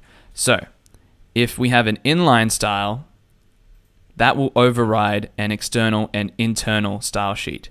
So I will just demonstrate that now. So we've got this rule for all paragraphs are green, but what happens if there's just one paragraph that you don't want green? Well, we can go in and we can go to this paragraph and we can give it an inline style, call it color black. Now if I save that and open up that page, we can see that this paragraph now is black. And that's because if we put an inline style in, it's going to override the general rule. And this ties into specificity. For specificity, let's go into this article now on W3 Schools. What is specificity? Well, if there are 2 or more conflicting CSS rules that point to the same element, the browser follows some rules to determine which one is the most specific and therefore wins out. You can think of specificity as a score that determines which style declarations are ultimately applied to an element. So, in our particular instance, this is a pretty general rule. We're saying all p tags are green. So that's pretty general, and this saying this particular p tag on this particular page we want black is highly specific. So it's assumed by your browser that you want this to be specifically black, and you don't want a general rule like this one to override it. Pretty safe assumption, I'd say. But the issue is not just with inline styles, but also with rules like this. So if we go back to the document and read more about specificity, we can look at the hierarchy here. So inline styles are always going to override what's in your rules, in the general rules, whether it's class or ID. There is one exception to that, which we'll get into a little bit later in this video, but inline styles is the most specific. Then we have ID, and ID is of course a unique identifier for one page element on a particular page. Then we go into classes, attributes, and pseudo classes. We haven't gone into targeting via attributes or pseudo classes, but these are all kind of more general than just targeting a specific element. And then most general is targeting by a certain type of HTML element or pseudo element. So in the example of P, we're targeting all of a particular element. That is the most general rule that you can have. If you want to quantify specificity, you can do that as well. Here's a little bit of a guide on that. Another rule of specificity, and it's kind of similar to the one we had here with the multiple style sheets, the last rule counts. So maybe we wouldn't have these rules side by side because it's pretty obvious to see that they're targeting the same thing, but maybe further down in a big style sheet, you have another selector targeting H1. The one that's written last will be applied and override this one. Another thing to note is ID selectors have a higher specificity than attribute selectors. This here is an attribute selector, and we haven't gone over attribute selectors yet, so don't expect you to understand that. But ID selectors, as you would expect, being the second level of specificity, have more of a weight than attributes.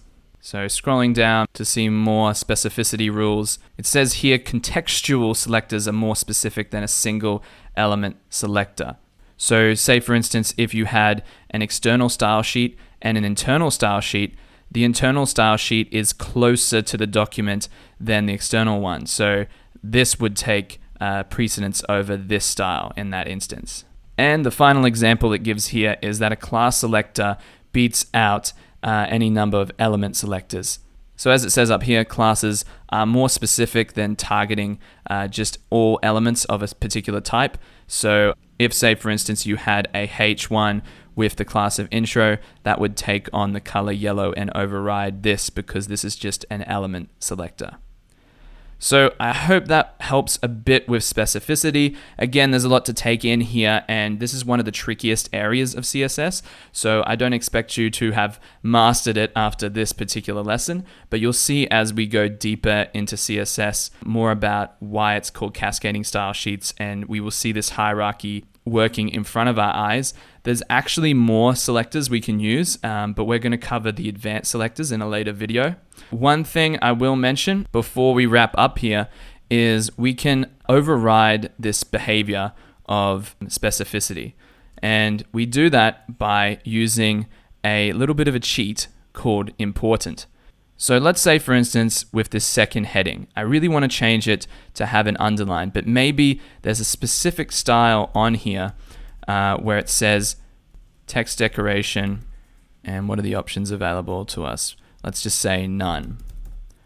Okay, so if I go and click save, and then I go back to this page, it's going to override our ID rule up here of underline because it's an inline style. Remember, inline is more specific than making an ID rule here. So what happens if we're in a particular situation where we're not actually able to change this particular document? Maybe it's locked HTML. There are some situations in which we don't actually have access to change the HTML, or it's generated by a backend and it has this fixed style.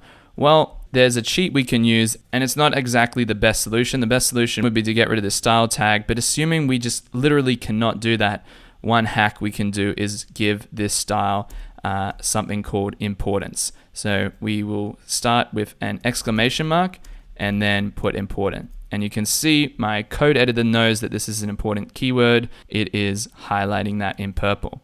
So now when I go back here, you will see that this is now underlined even though there's a style on here. So this is more specific than an ID rule, but I'm able to still get this to show up by putting in important. Now the thing with important is you don't want to use it all the time. So let's just type into Google risk of using important. So you'll see, even if you just research it on Google, you'll find out why important is bad practice in some situations. So it's likely to cause undesired effects further down the line. So if you really need to use it, you can, but it's overriding the usual behavior of CSS. And so the challenge really comes when, say for instance, I wanted to overwrite this. Well, there's no opportunity to overwrite that now because I've put important on it. So say for instance, we had the opposite situation of before where we didn't have access to this HTML file. Maybe we had access to this HTML file and we didn't have access to this file. If somebody's put important here, then there's no way of us to override that. So we can put in a style and it's super specific, but it's still not going to beat out important. And that's I guess one of the risks of using important, you will see it multiple times if you get deep into CSS that important causes problems. So it only should be used as a last case scenario. It might not make perfect sense right now why that is, but just trust me when I say that you want to use this specificity hierarchy first. So if you want to get specific on a particular element, give it an inline style, target its ID, and don't necessarily give it important unless you really have to and you feel like that's the only option. But as we get deeper into CSS, you will learn when it's important to use important, and that's where I'll leave importance for now. All right, so now we've covered specificity and we've covered syntax. There is one concept, general concept that I want to cover called the box model in the next video, and then we will go into all the different options available to us. Probably not all of them, but the bulk of them, and show you what you can do in CSS. So I will see you in the next video to talk about box model. So before we dive into the various different styling options, I wanted to cover one more thing, which is called the box model.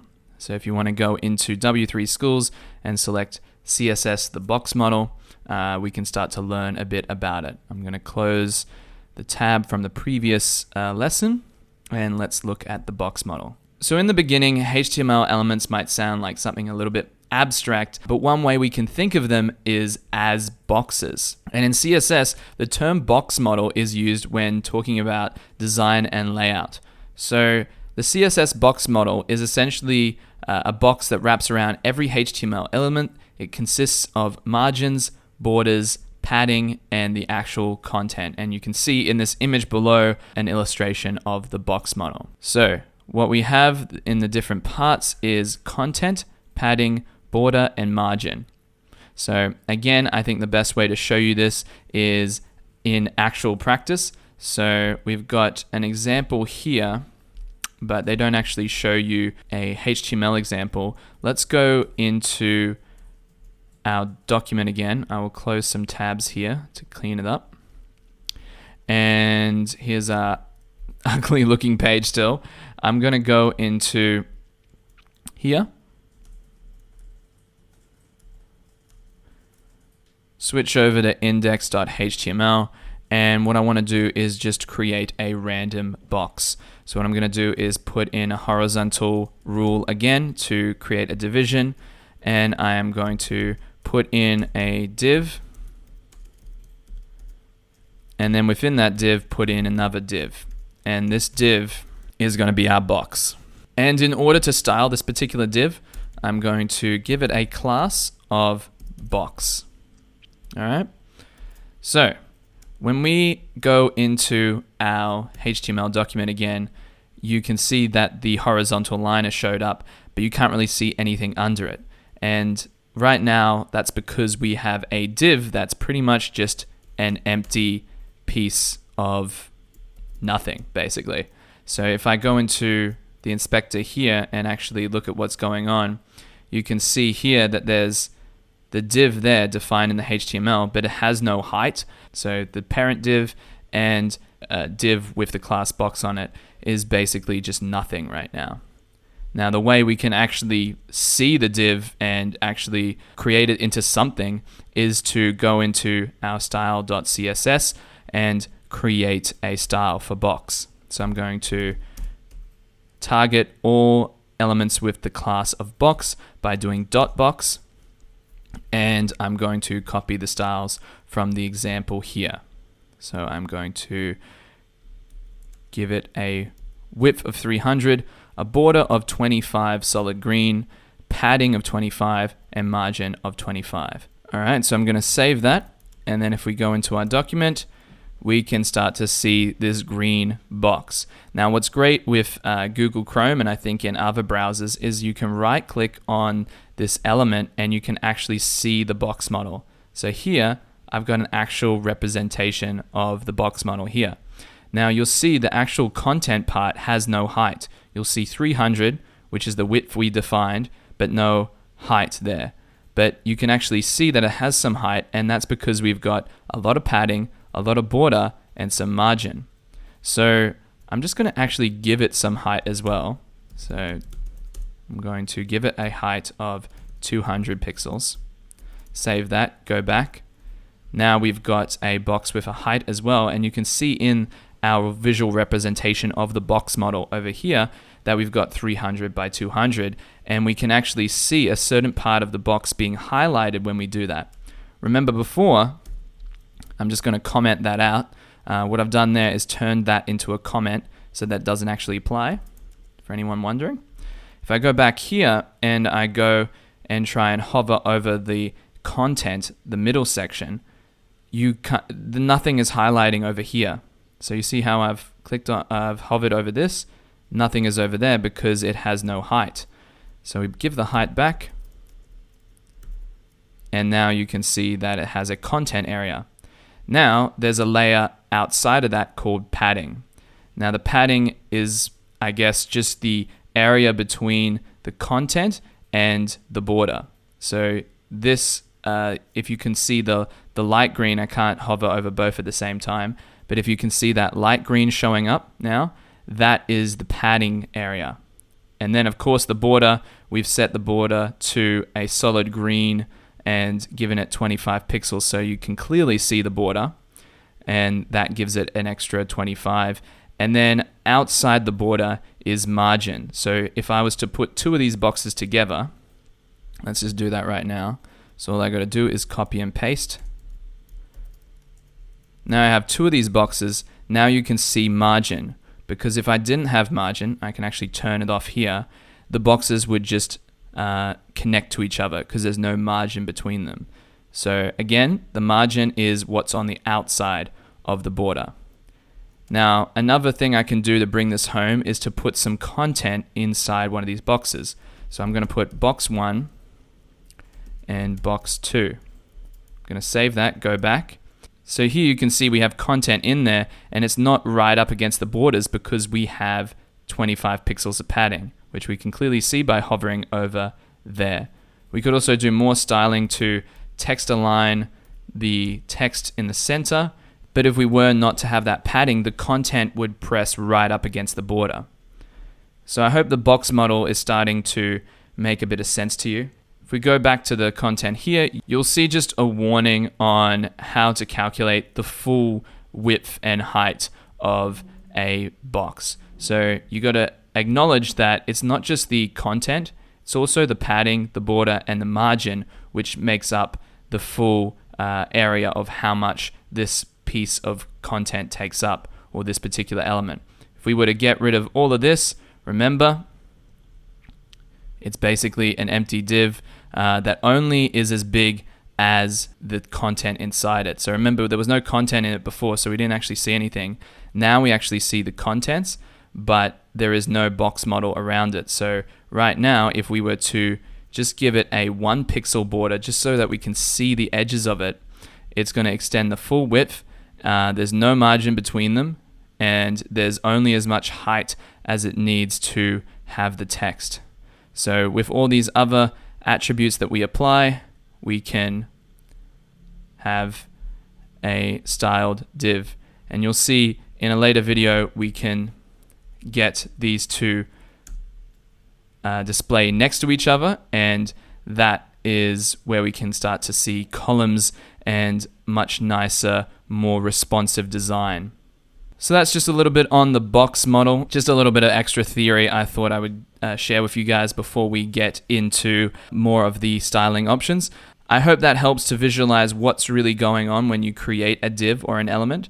So in the next video, we're going to jump right into some styling options, and we're going to start with colors, backgrounds, and opacity.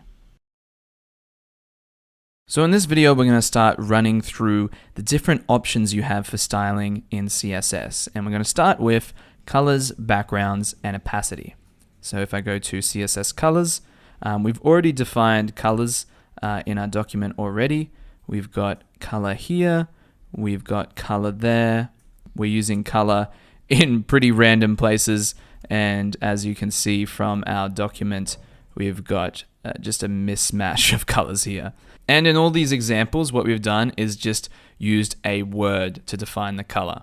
If we're using solid colors that are like black and red and green, we can just throw those in and CSS will know what to do.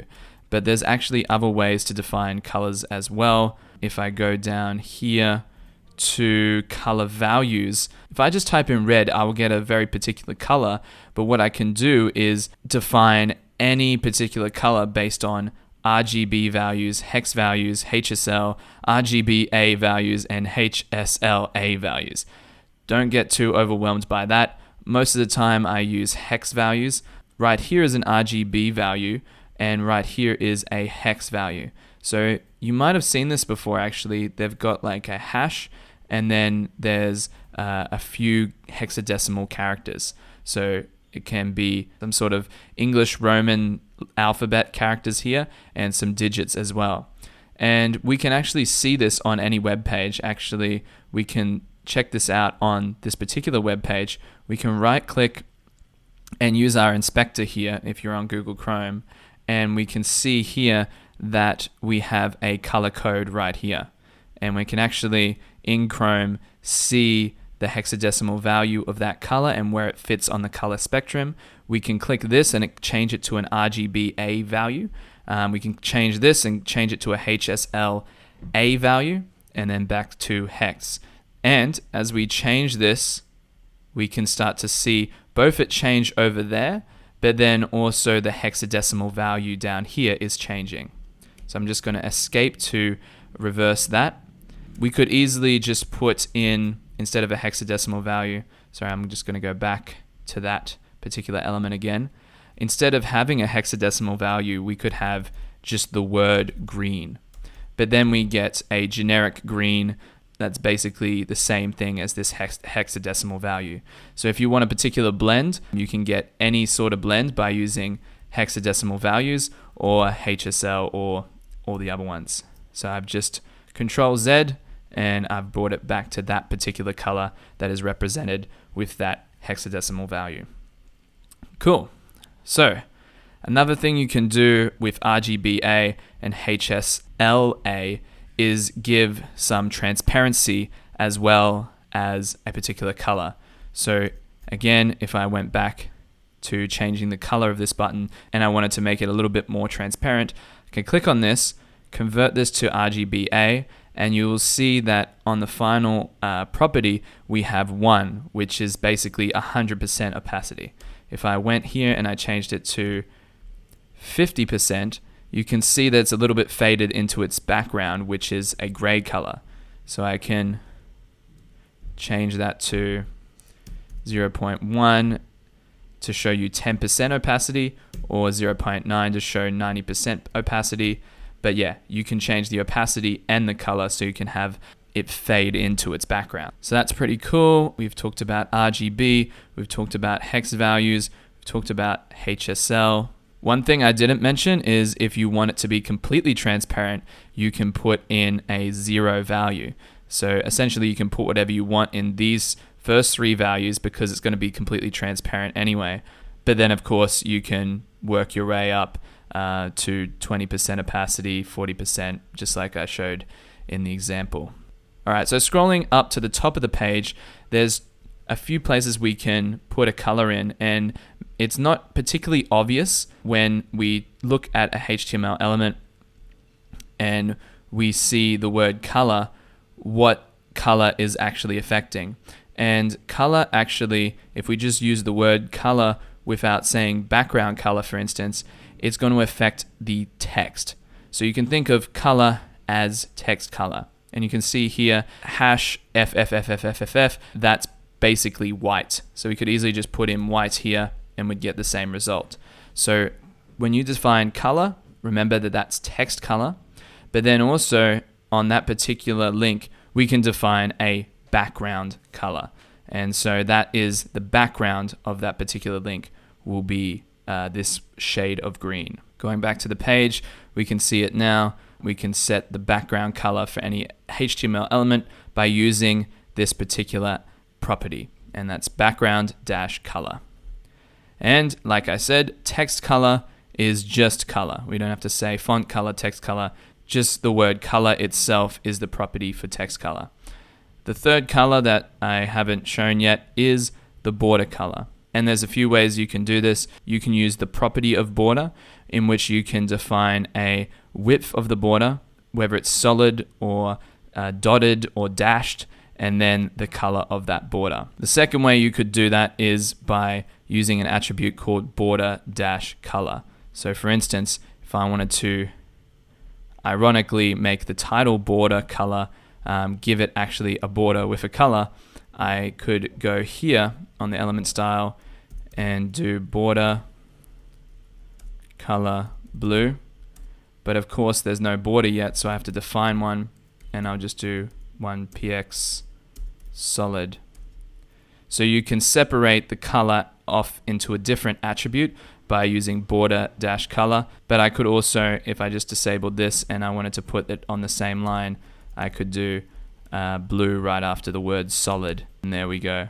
We'll cover border in the next video, so when it comes to solid, size, and dashed or dotted, we will talk about that in the next video. Alright, cool. I've spent a long time on color already, but just finally, we can affect multiple things about the background, not just the color. We can give it an image and also control the position of that image. So here we can see an example of background color, but we can also link using this property, and the value for that has to follow this convention of URL, open brackets, open and double quotes, paper.gif, or whatever the name of the file is that you're referencing, just like when we were doing src with images. So like here, if you wanted that to be a background image, we could, let's just do it right now, go to our box here, give it a style, and give it a background image URL, and let's put in the photo.jpg. So let's see how that, let's try that on for size and see how it looks. There's the box, and what we can do is change the positioning as well. So position X, we can center it, we can left align it, right align it. Because the image is actually bigger than the box, we are getting some crop here, but we can position as well. We can set the background to repeat using this. We can repeat on the y-axis or the x-axis. You're not going to see anything because it's already much bigger than the actual box itself, but maybe if we made this box really big, let's not do width, but let's do height of 1000 px, you'll start to see that it repeats on a y-axis. If we were to do the opposite and do it with width, we could get this to be 1000 pixels. And if I close this, you'll see that on the horizontal axis, it's starting to repeat. So that's the way we can put a background image in our document. Again, if you'd like to know more about putting in backgrounds in CSS, there's a lot of information here in this document. This video is getting a bit long, so I'm going to leave it there. That's basically colors and backgrounds. And in terms of opacity, we kind of covered it here with the final value of HSLA and RGBA. We can set opacity just like this. Alright, so that's colors and backgrounds. In the next video, we're going to go a little bit deeper into some of the options we covered in Box Model. So I'm talking about borders, margins, paddings, height, and width. So I'll see you in the next video. So in this video, we're going to talk about text formatting, fonts, and icons. And for this, we just need to go one step down in the menu and click on CSS text. So first property that we've already worked with is color. And so I'm just going to breeze over this. We learnt how to set the color by using the color property. The next thing is text alignment, and the text align property is used to set the horizontal alignment of text. And I used that in one of the previous videos, if you remember. We actually used it in two separate occasions. I used it to center align this box when it is on inline block, and I also used it here on special div to center align right. So we can also text align justify, and what that does is make each line stretched so that every line has equal width and that the left and right margins are straight. So you might have seen this in magazines or newspapers or books. I'll just demo it right now for you. If we were to change special div to justify, press save, and now you'll see that the text always ends up right on the edge. Cool. So going back to here, another thing is text decoration. Remember, I use text decoration to give an underline on second heading. So we've already seen that right here, but it has been overridden. I'm just going to get rid of this style that overrides it. Press save. There we go. So there's an example of text decoration. But underline is not the only thing we can do. We can put a line through it. We can also do an overline.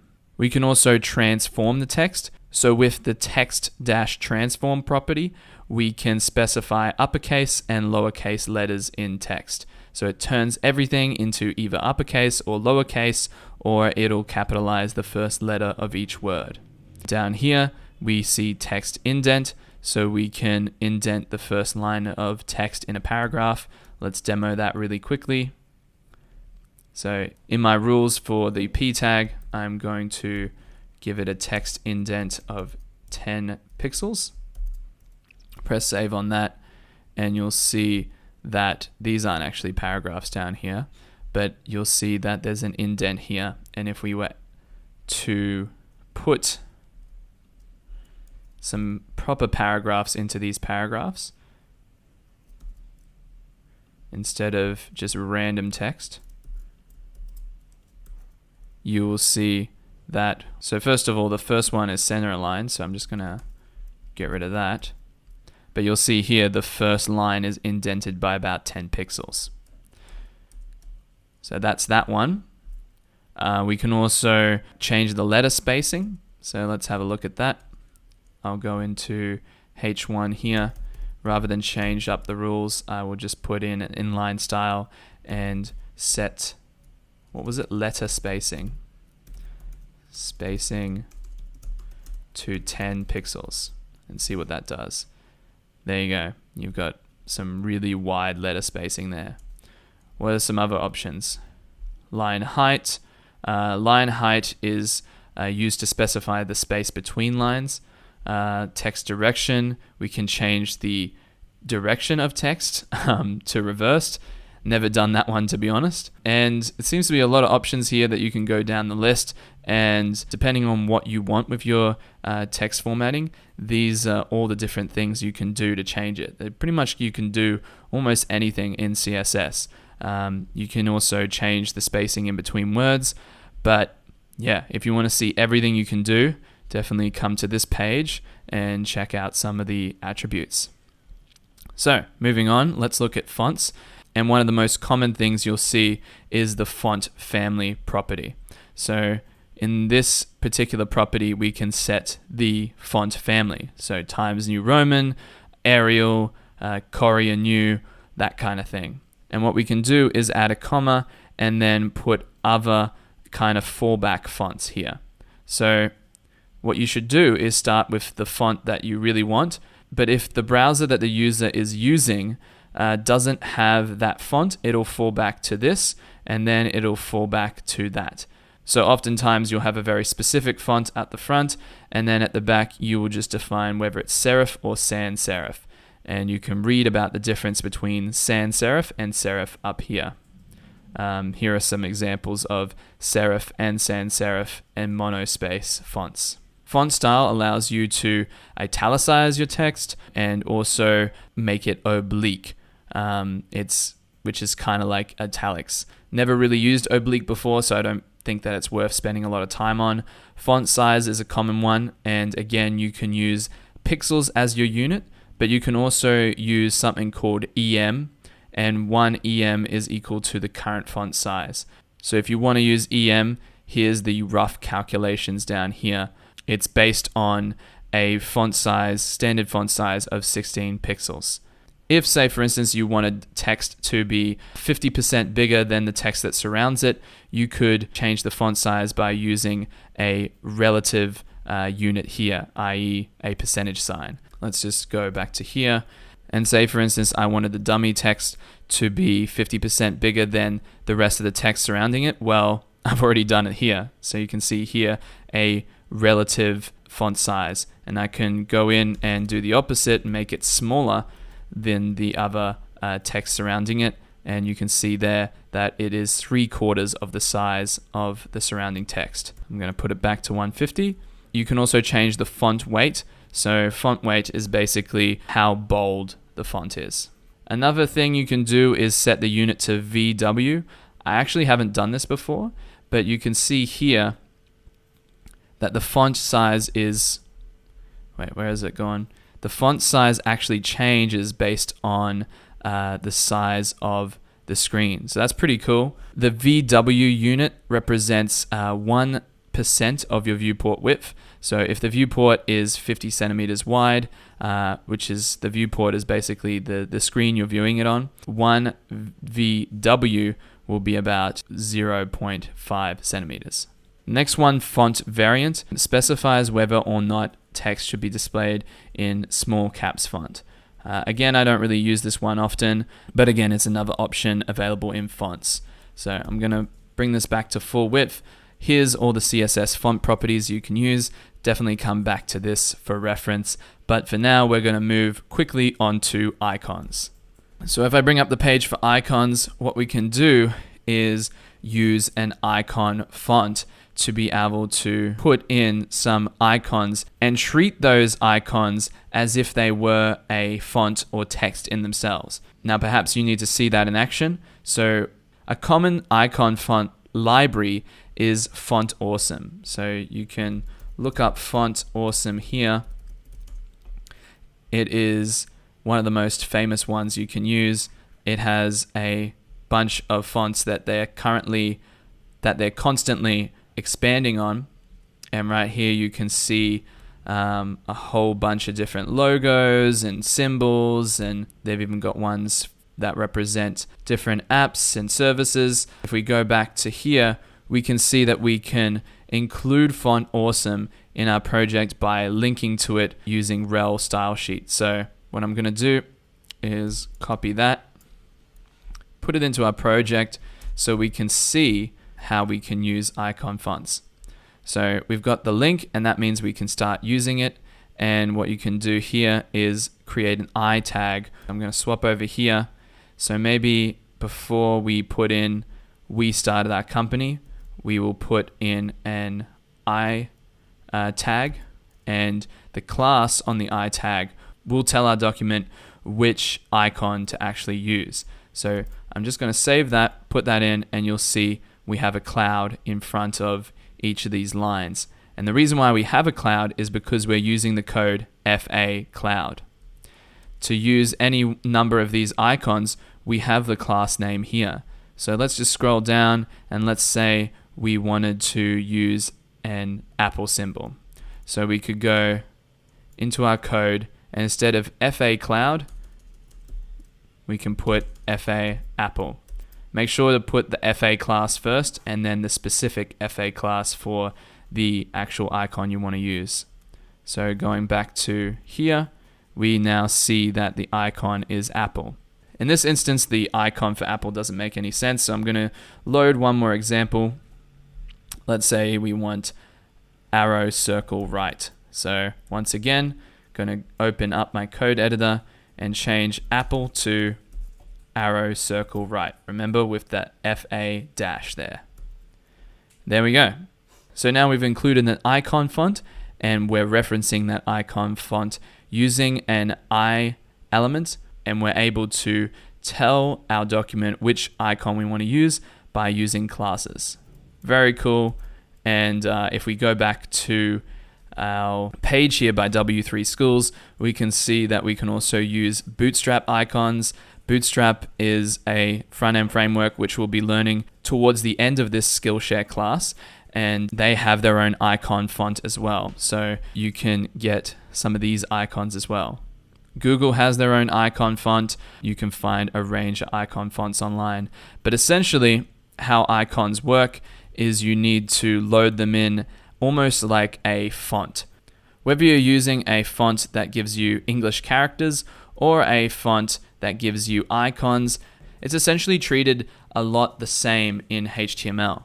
Let me demonstrate this quickly before we wrap up this lesson and move on to the next one. I'm going to set a particular paragraph. Let's choose this one to the font family. Actually, let's set our whole document. So one way we can do that is by adding an element level styling rule and using the whole body as the element to target. And then we can choose the font style or font family of the whole body of the document. And I don't have any preference with fonts, so I'm going to go back to the lesson on fonts here and just copy this example. I'm going to go over, copy that in, and then you'll see here that the font has slightly changed to Times New Roman. Let's change this to Arial. I want it to be a little bit more different. Okay, so now we have font family Arial. So what I'm going to do now is open up my inspector, and you can see here it defaults to body, and I can see my font family of Arial there. So if I remove that, it goes back to the default font. If I go down to here where the icon is, you'll see that it's pulling in a font itself. So by using this class FA, it gives it a font from Font Awesome, which is the icon font. If I was to remove that, you'll see it just comes up as a square box. But now when I turn it on, you'll see that we are essentially doing the same thing as we're doing up here. We're using a font to give the look of the text, and we're also using a font here to take this icon tag and turn it into a specific element using our class names. And if you scroll down here, you can see here a pseudo element, this content and this little code here that tells Font Awesome which one to load up. But for you just need to use the class name, using this descriptive name to target that particular piece of content. This is all stuff that works on kind of the back end of Font Awesome, but essentially whether you're loading Times New Roman or Font Awesome, you're loading a font. So that just about covers text formatting, fonts, and icons. In the next video, we are going to go over how to style 3 of the most common HTML elements that we talked about in the HTML section, which are images, links, lists, and tables. So I'll see you in the next one. So in this video, we're going to cover how to style some common HTML elements like images, lists, links, and tables.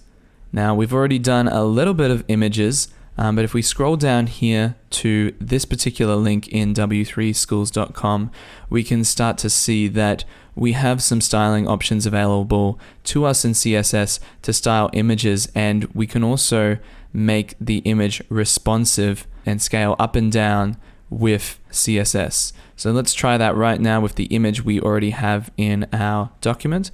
So I'm going to switch over. This is our image there. And then what I'm going to do is go over to our code editor, and I'm going to put in a rule for all images. So I'm using an element level selector, and I'm going to follow the example here. So I'm going to give it a width of 100 and a height of auto. So going back to my code editor, I'll save that. And now you'll see that it extends the full width of the screen. So if I was to close this, it extends the absolute full width of the screen, and the aspect ratio is the same regardless of the screen size. So that's the height auto working for us there. The width 100% means that we want the image to be 100% of the parent element, and in this case, if we look at the document, the parent element is body.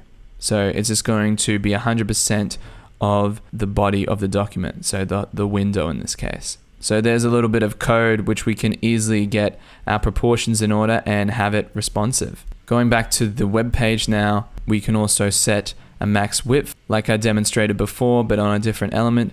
And then the other way to include images is to use it as a background. And sometimes you'll want to include an image as a background rather than an actual image file like this. And the example would be if you wanted to have an image stretch like this to the full width of a content area, or crop the image in a more responsive way based on the size of that content that it is the background for. And what you can also do is change the background image based on different screen sizes. So right here we see a media query, and we haven't got into media queries yet, but media queries allow us to define styles on screens of particular widths. So we'll get into that in a later video, but for now, just know that we can change the image based on the screen size. There's also a new element in HTML5 called the picture element. I've never had to use the picture element, but it allows you to define more than one image. So I feel like we could spend a lot of time here on images, but there are a few other things that we need to cover. So if you need to learn more about images, definitely come back to this page right now. Let's move on to links, lists, and tables. Links and lists should be pretty simple, but as you'll see in tables, there are a few different styling options based on the different parts of the table. So in the CSS links section on W3 Schools, we can see that we can change the color of a link. We can also change the text decoration property, and that's mostly used to remove the underlines from links.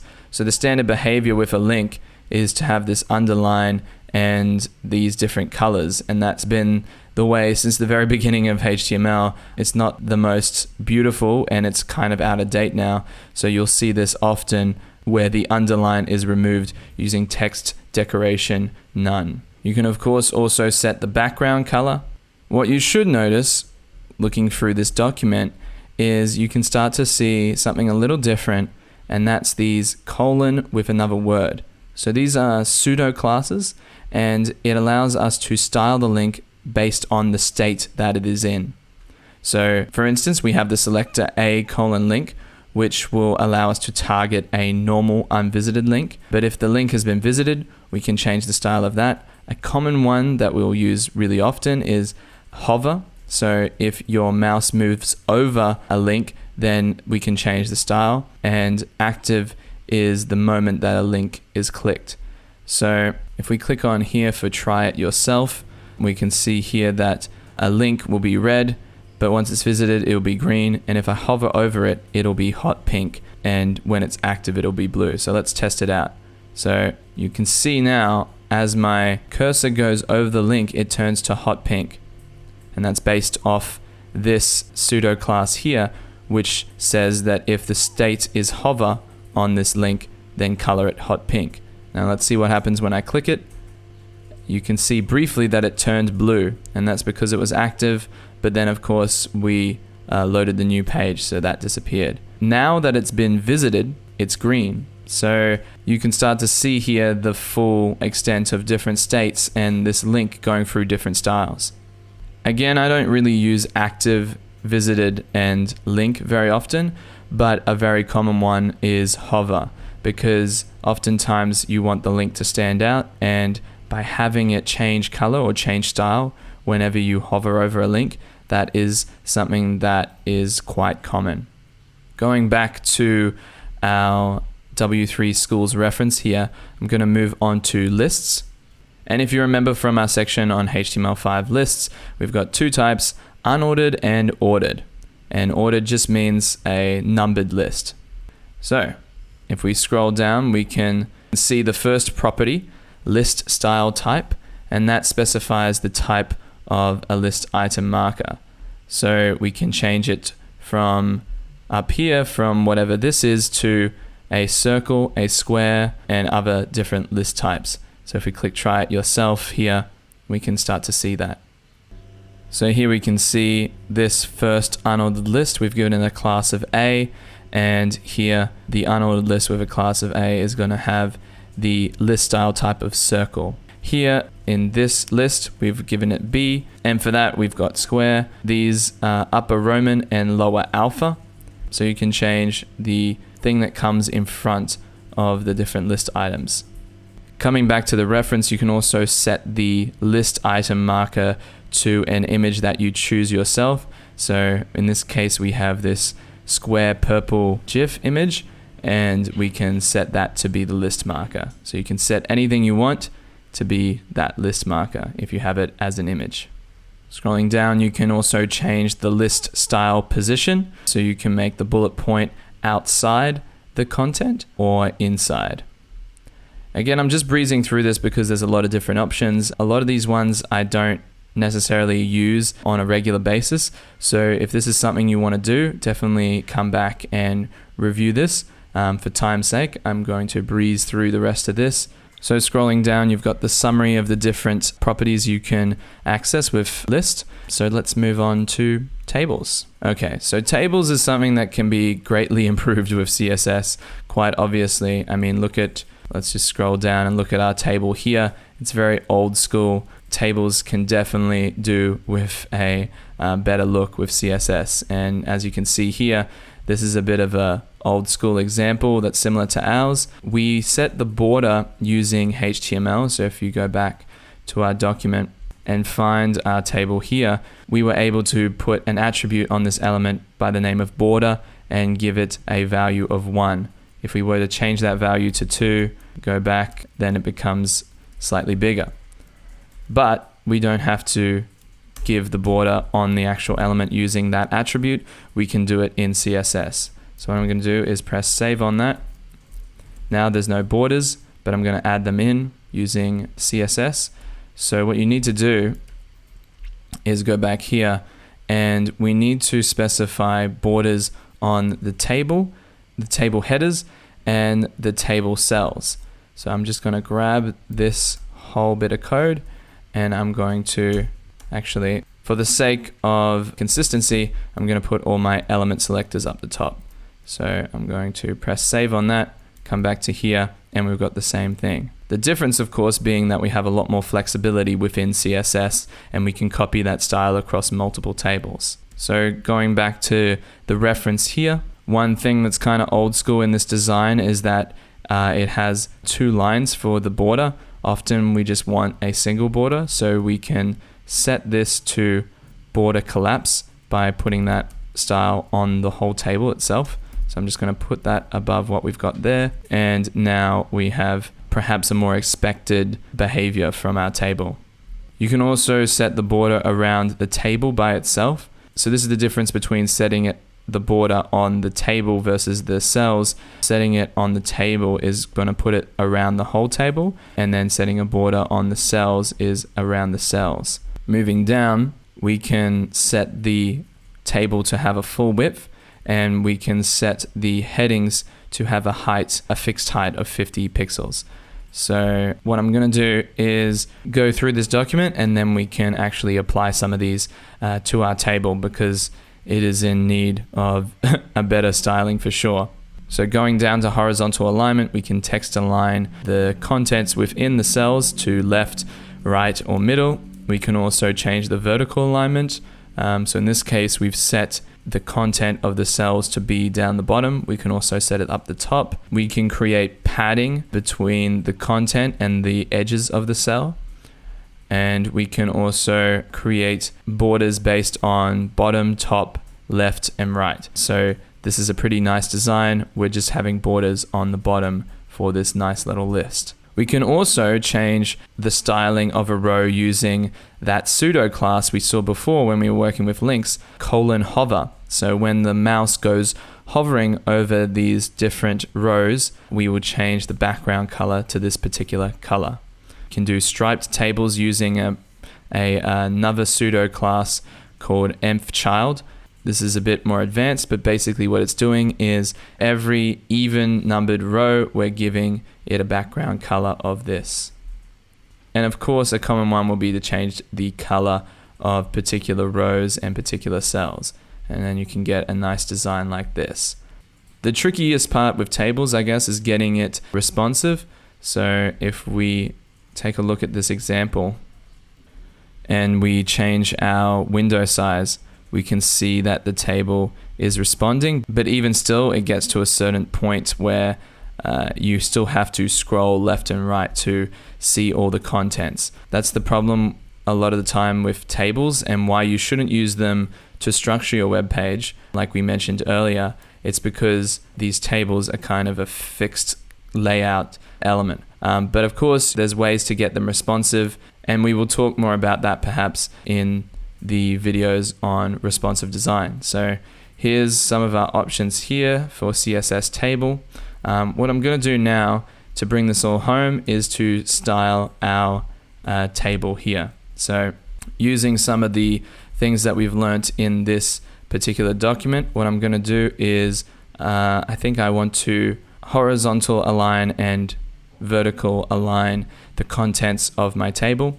So I'm going to open up my code editor and my document, and what I'm going to do is create a style targeting my header cells and my regular cells, and I'm going to give a vertical align of middle and a horizontal align of center.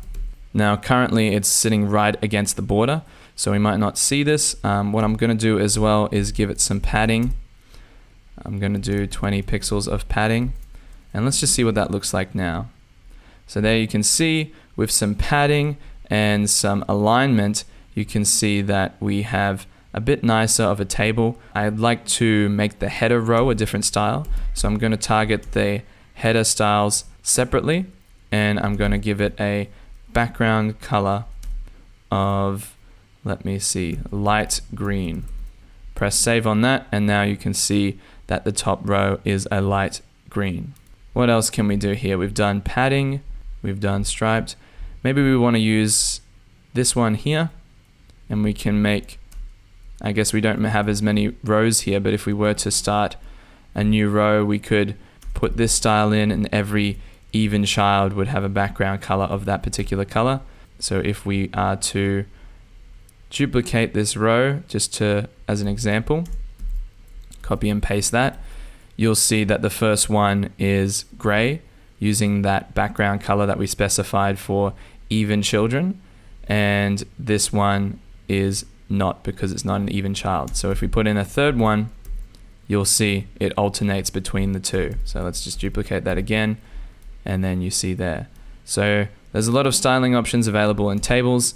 Definitely I encourage you to go and experiment with them. We're going to be using CSS frameworks that do a lot of this for us in a future video, so you don't need to know absolutely everything about styling tables, but it's also a good thing to know.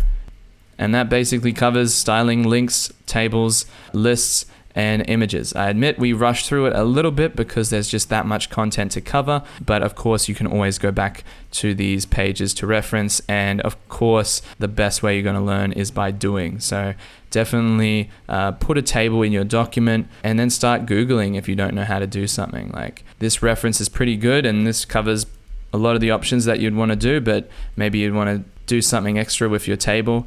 Yeah, there's so many options available in CSS, and we could spend forever on it, but there is much more content to cover.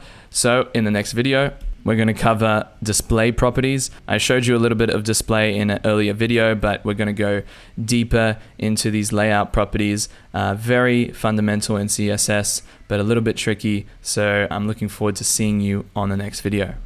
So in this video, we're going to cover CSS layout, and we're going to focus on the display property within CSS. I mean, it's only one property, but it's so important and fundamental in CSS, and maybe a little bit hard to understand. So let's dig in right away. It's the next link in our menu here. And as you see, the display property is the most important CSS property for controlling layout. The display property specifies if and how an element is displayed. So every HTML element has a default display value depending on what type of element it is, and the default display value for most elements is block or inline. So remember when we had these block level elements, so these divs here, they are block level elements, and by default they have a display value of block. But here with our class box, we were able to change this particular div to a display of inline block. So that was a little preview of what we're going to cover in this video. And if we scroll down to read more about block level elements, a block level element always starts on a new line and takes up the full width available. So remember when we had this block here, if we remove the inline block, I'm just going to do that by making that a comment so it no longer applies. I'm refreshing this. It's now a block level element, so it's just going to take up the full width of the page. Here you can see some examples of block level elements. So these are basically display block by default. So div, you've got the heading tags, p, form, header, footer, and section. There's also inline elements that are display inline by default. So an inline element does not start on a new line and it takes up only as much width as necessary. So a common example of this is the span element, which we used. I'm not sure if we still have it in our project. If I go search for span, yes, we still do. Remember here we changed one particular word in our paragraph and made it 50% bigger than the other words. And if we go in here, that change is done in line. This piece of content, this word, is not split up into a new line or taking up the full width of the page like a block element would. It's done in line. So those are the two different major types. The other one that we can use is display none. So if we wanted this to not display at all, we could go in and do display none. And if I save on that, it won't display. But if we inspect on our web page and go down, we can actually see that the div is still there, it's just not displayed. And we can actually toggle this display property on and off. So there you go, I am checking that box, unchecking that box, and it displays. Now, why would you want to have an element on the page but not displaying? Well, we can actually toggle the display property like we're doing right here, but using JavaScript. And so that's a more advanced concept, and that's moving into JavaScript, which we're not covering in this course. But just know that if you see an element that is on display none, chances are there's going to be something in the code that will allow that element to show up in certain situations. So having display none on a element when the page loads allows it to start off hidden, and then we can display it later. So that is display none. I'm going to refresh to remove those changes and get rid of our display none here. Save that, and we're back to where we were before. Okay, going back to the reference, we can override the default display value by using this property called display, which is exactly what we did back here by making the box display in line rather than display block. Back to the reference again, we can actually change the default behavior of a inline element to block, which we can do this both ways. We can change a block level element to display inline, but we can also change a inline element to display in a block.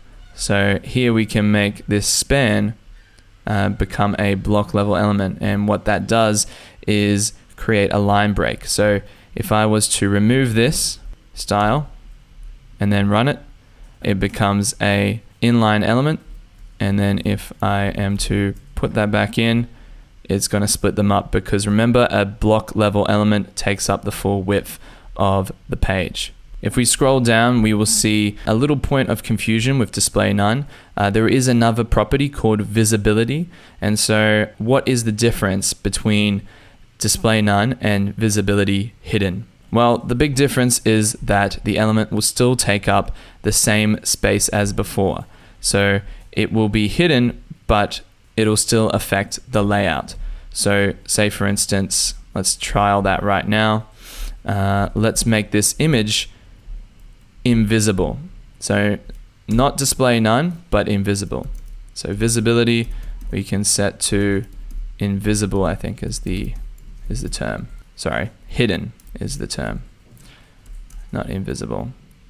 So I'm going to put that there, visibility hidden, and you'll see that it still takes up the a space on the page that it was going to if it was visible, but now it's just hidden. Contrasting that with display none, if I did display none, suddenly the element doesn't show up and it doesn't take up any space on the page either. Neither of those are too practical, so I'm going to get rid of that, press save, and go back to the way it was before. Cool. So one thing that wasn't really covered in this particular reference is display inline block.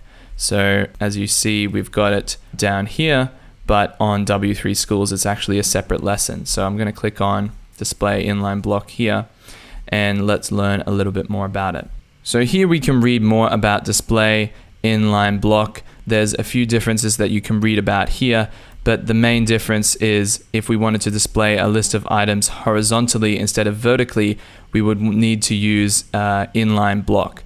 So for instance, in the case of creating navigation links like up here, we would require inline block because the default behavior of HTML elements is to just stack on top of each other. Like we demonstrated before when we hadn't even gotten to CSS. So I'm going to click try it yourself here, and you can see that these are displaying inline block. If I was to remove this style and run, you will see that they stack on top of each other. That is the default behavior, but if we have display inline block here, they will display in a line. So inline block is a really common one you'll see, especially with navigation links like in this example. So if you want to know more about what the specific differences are, you can read about it here, but you will see inline block coming up a lot. So I'm a little bit wary of this video dragging out, so I'm going to end it there. This is a very important concept to understand, the display property, and it's essentially a way we can have elements display block level, so stacked one after another, in line, or a combination which takes advantage of both. So that is the display property. In the next video, we're going to go over positioning. So I'll see you in the next one. In this video, we're going to go over the position property in CSS. This is another quite involved property in CSS, so it deserves its own lesson. I'm going to go to CSS position on W3 Schools, and here we can see the 5 different position values: static, relative, fixed, absolute, and sticky. So by using some of these, you are able to position elements absolutely, like anywhere on the page in a specific place. You can position them top, bottom, left, and right of particular elements relative to them, but these will not work unless you use the position property and set that right first. So covering the first one is position static. So HTML elements are actually static by default. So if you put in a property of top, bottom, left, and right, it will not actually work. It will not be affected at all by those properties. As it says here, an element with position static is not positioned in any special way. It is always positioned according to the normal flow of the page. So it's just the default behavior. So scrolling down, the next one is position relative, and an element with position relative is positioned relative to its normal position. So now you're able, with position relative, to set properties of top, right, bottom, and left to relatively position an element adjusted away from its normal position. Now I know that probably makes no sense just talking about it, so let's actually have a look at an actual example. So I'm going to click try it yourself, and you can see here, if we were to remove position relative, which allows us to position it to begin with, and we moved the left property and click run, right now that is the default behavior of this particular div. And you can see the border of the div because we've given it a border here. If I put in position relative, I'm now able to make that element appear 30 pixels to the left of where it was originally going to be positioned. So we can add in another one here, and we can make it top 50. So now it is 30 pixels to the left and 50 pixels from the top in a different position to where it would be otherwise. We can do the opposite here. We can use right instead, and we can position it 100 pixels to the right of where it was supposed to be. So now you can see it's now going outside the left boundary of the window. So not very practical, but sometimes you might need to do that. So I'm going to close this example and the previous one, and also these icons because we don't need them anymore. Another option on position is fixed. And an element with a position fixed is positioned relative to the viewport, which means that it will always stay in the same place even if the page is scrolled. So whenever you see those menus or those things like this that just stick on a particular part of the window and never move, that is styled with position fixed. So let's just have a look at their example.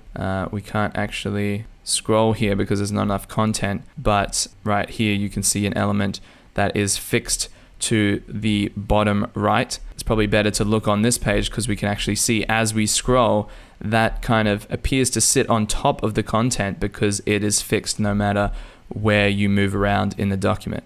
So you can set the position to fixed, and then as you see here, it's 0 pixels from the bottom and 0 pixels from the right, which means it's in the bottom right corner.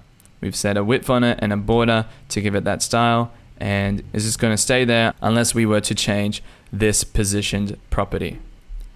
Going down, we can look at position absolute, and position absolute is positioned relative to the nearest positioned ancestor instead of relative to the viewport like fixed.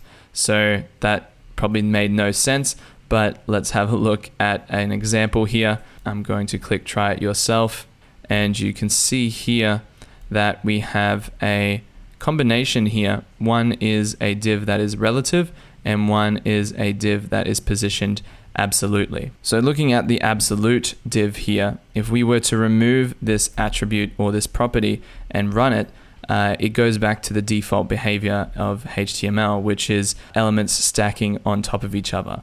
But if we are to give it a position of absolute, we are able to choose its position within this box. So now it's going to sit 80 pixels to the top of this box and 0 pixels to the right of this box. So you can see it's right up against the edge here. That is because we're on 0 here, and it's 80 pixels from the top. We can always change this. We can make it come in a bit from the right. So I can give it 10 pixels there, and then suddenly it's come off the edge a little bit. I can also, instead of right, affect the left and have it come out from the edge as much as it was before, but on the left side. So there you go. So that's position absolute. The next one is position sticky, and it's based on the user's scroll position.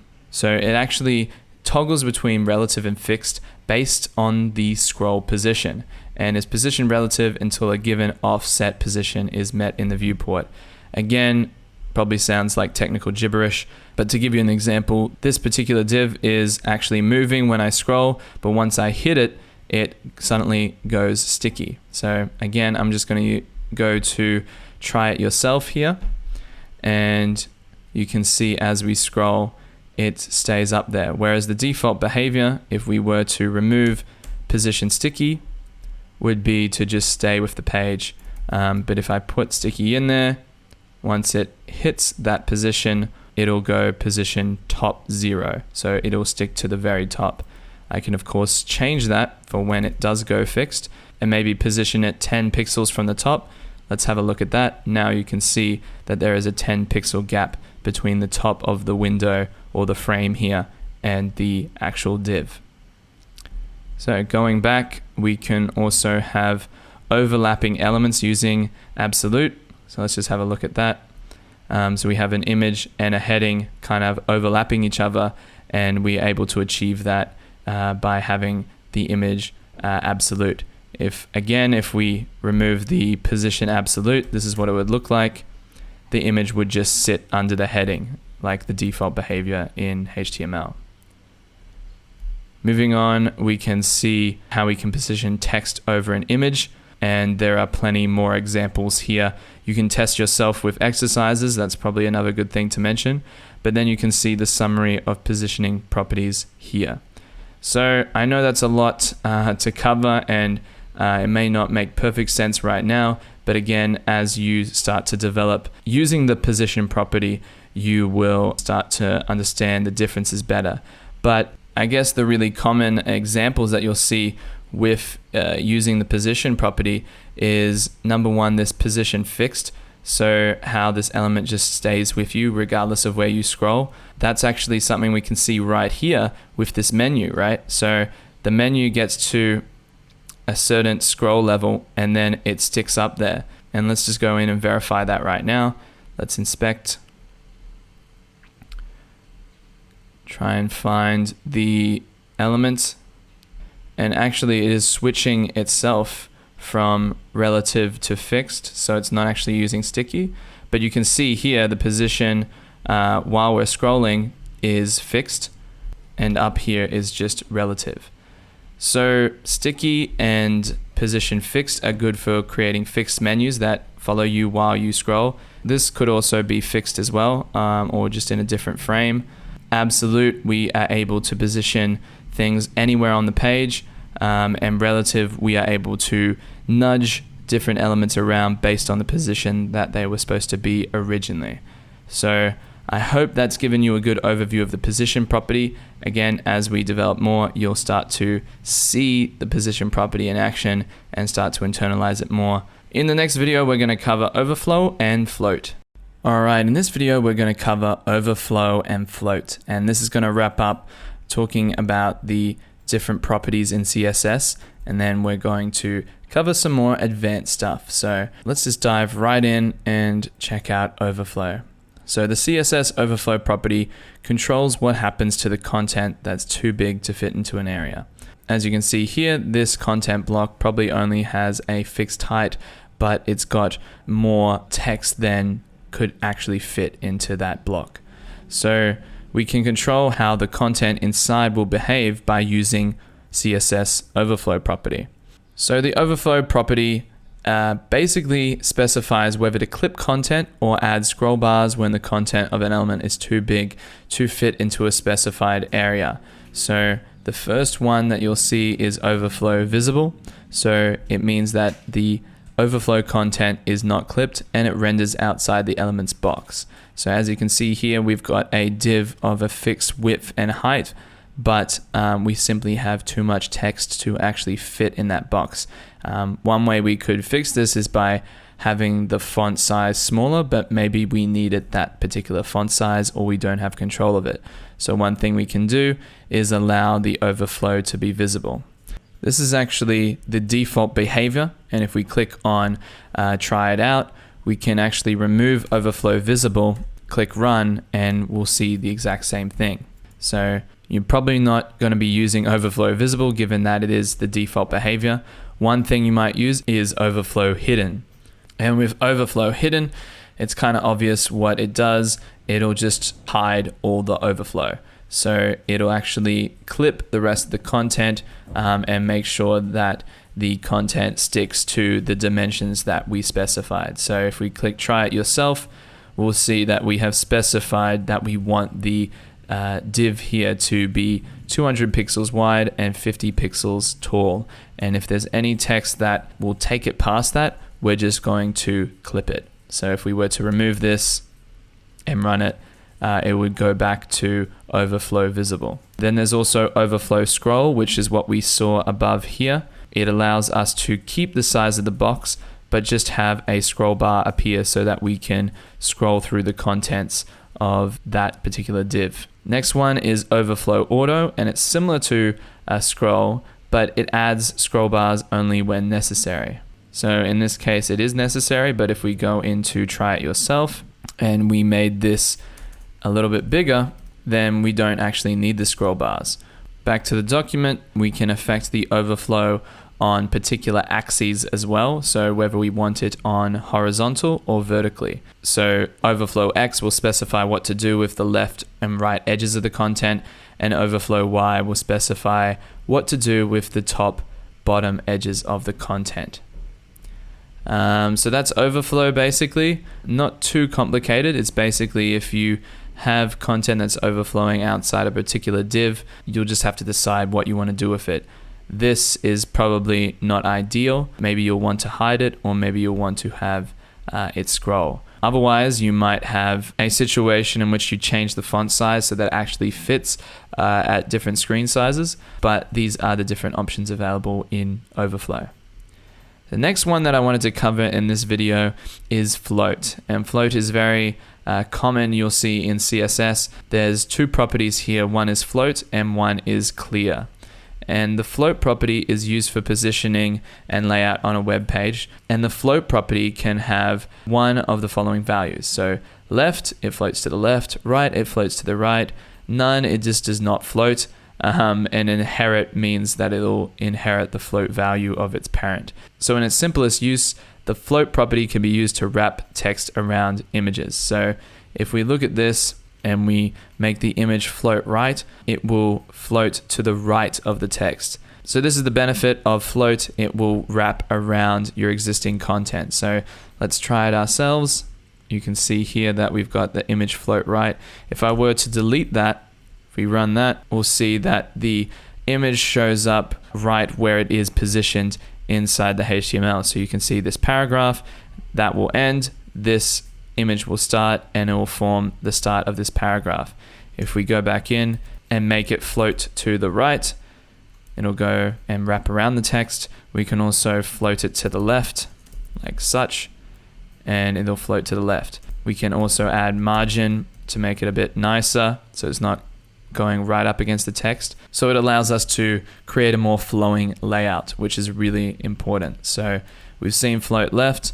No float will just make it occur like it was before, with the image just showing up in line with the text. And then what we have is the clear property. And the clear property specifies what elements can float beside the cleared element and on which side. So the cleared property can have pretty much the same values, except it also has one called both. So the most common way to use the clear property is after you've used float property on an element and you want to clear the float. So here is an example here that will hopefully share with us how it works.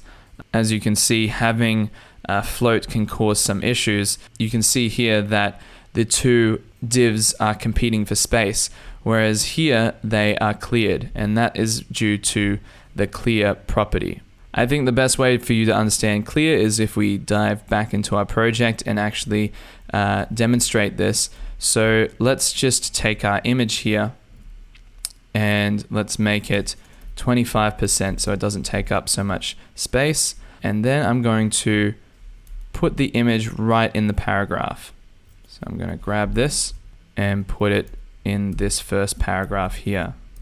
So right now it's just going to display in line with the text, but if I give it a property of float left and save, then it's going to float with the content on the page. I'm going to give it some margin to the right and bottom so that it doesn't come right up against this text, and then you've got this image. Now in terms of the clear property, it's used mainly to clear the floating functionality when you have multiple things floating around. So I'm going to copy image and put it side by side here. And so we've got two floating images, and maybe we want the second image to clear. So I'm going to put it in line here. So I'm just targeting the one element, and I'm going to put in clear both. So now you can see that these are stacking on top of each other because it is clearing all the floating elements to its left and its right.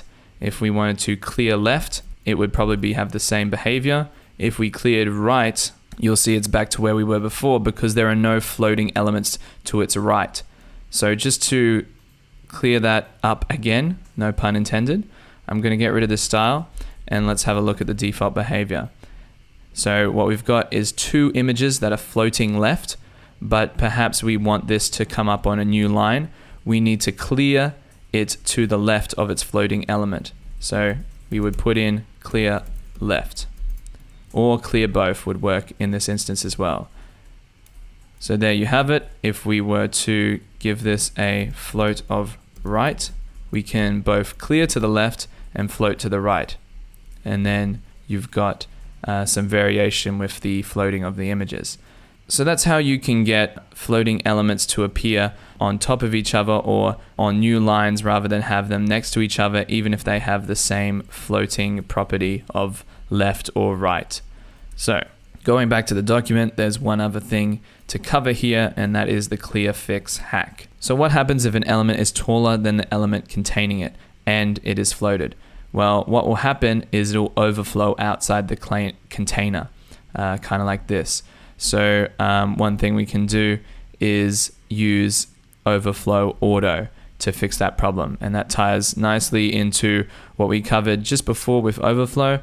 So to demonstrate this, I'm going to jump back into our project. So I'm going to bring up the page, go into our code editor. I'm going to make this full screen because we've got a lot more content on the page now. And the first thing I'm going to need to do is move this image tag into the paragraph that it is next to. So as you can see here, it looks like this image is probably more in this paragraph than this paragraph, but actually it was sitting right up here. So I'm going to move it into the paragraph, press save, and right now you can see that the text wraps a bit more around it. But what I'm going to do is get rid of these fixed heights and widths that I've set as HTML attributes and put in a height of 200 pixels so that it's bigger than the content in the paragraph tag. There you go, you can see it stretching. And to see the actual constraints of this paragraph tag, I'm going to give it a border so that we can actually see the edges of this element. So I'm going to give that a solid black border, save that. And now you can see the example that we had on W3 Schools. The image is sitting outside of the constraints of the parent element. So I'm going to go back here. And what I can do is, like in the example, set this paragraph to overflow auto. Save that. And now suddenly the contents of this paragraph tag are now conforming to this image tag. So again, the difference is between this and this. So that's an opportunity there when using clear and float to fix up this little issue that you might be experiencing. In our case, the image is not actually 200 pixels tall, so it doesn't need to be that tall, but just in case it was, you have that option available. And you can see here, even at a smaller height, it still overflows. So we can go overflow auto again and see that now we can have it so that it always is a part of this particular element, which in this case is a paragraph tag. All right, so that covers overflow and float. There are some other things in here that you can learn more about, and more about how float is used in the real world. I'm going to just breeze over that and take you down to all CSS float properties for reference.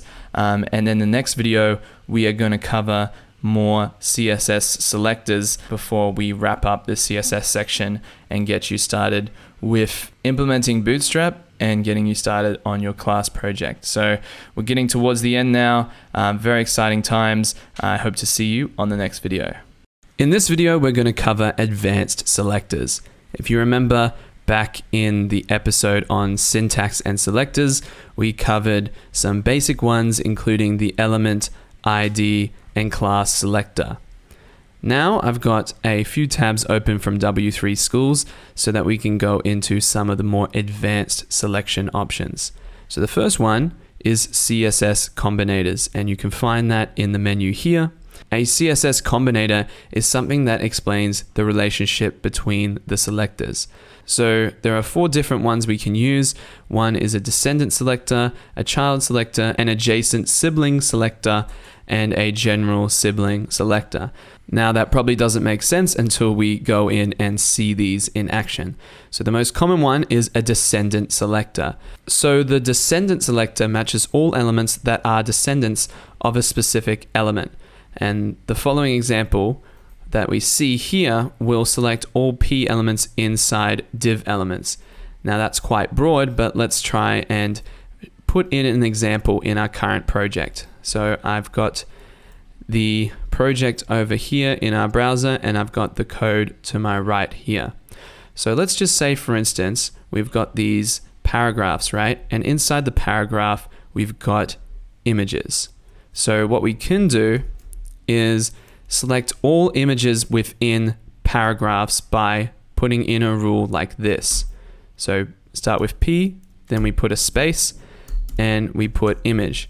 Now, every rule that we put inside here will be applied to images that are within P. And it covers all descendants. So even if we had a P, and then inside that we had a div, and then inside that we had an image, it would still select. So any image with a parent, whether that's immediate or otherwise, any image with a parent of P. So let's just do that now.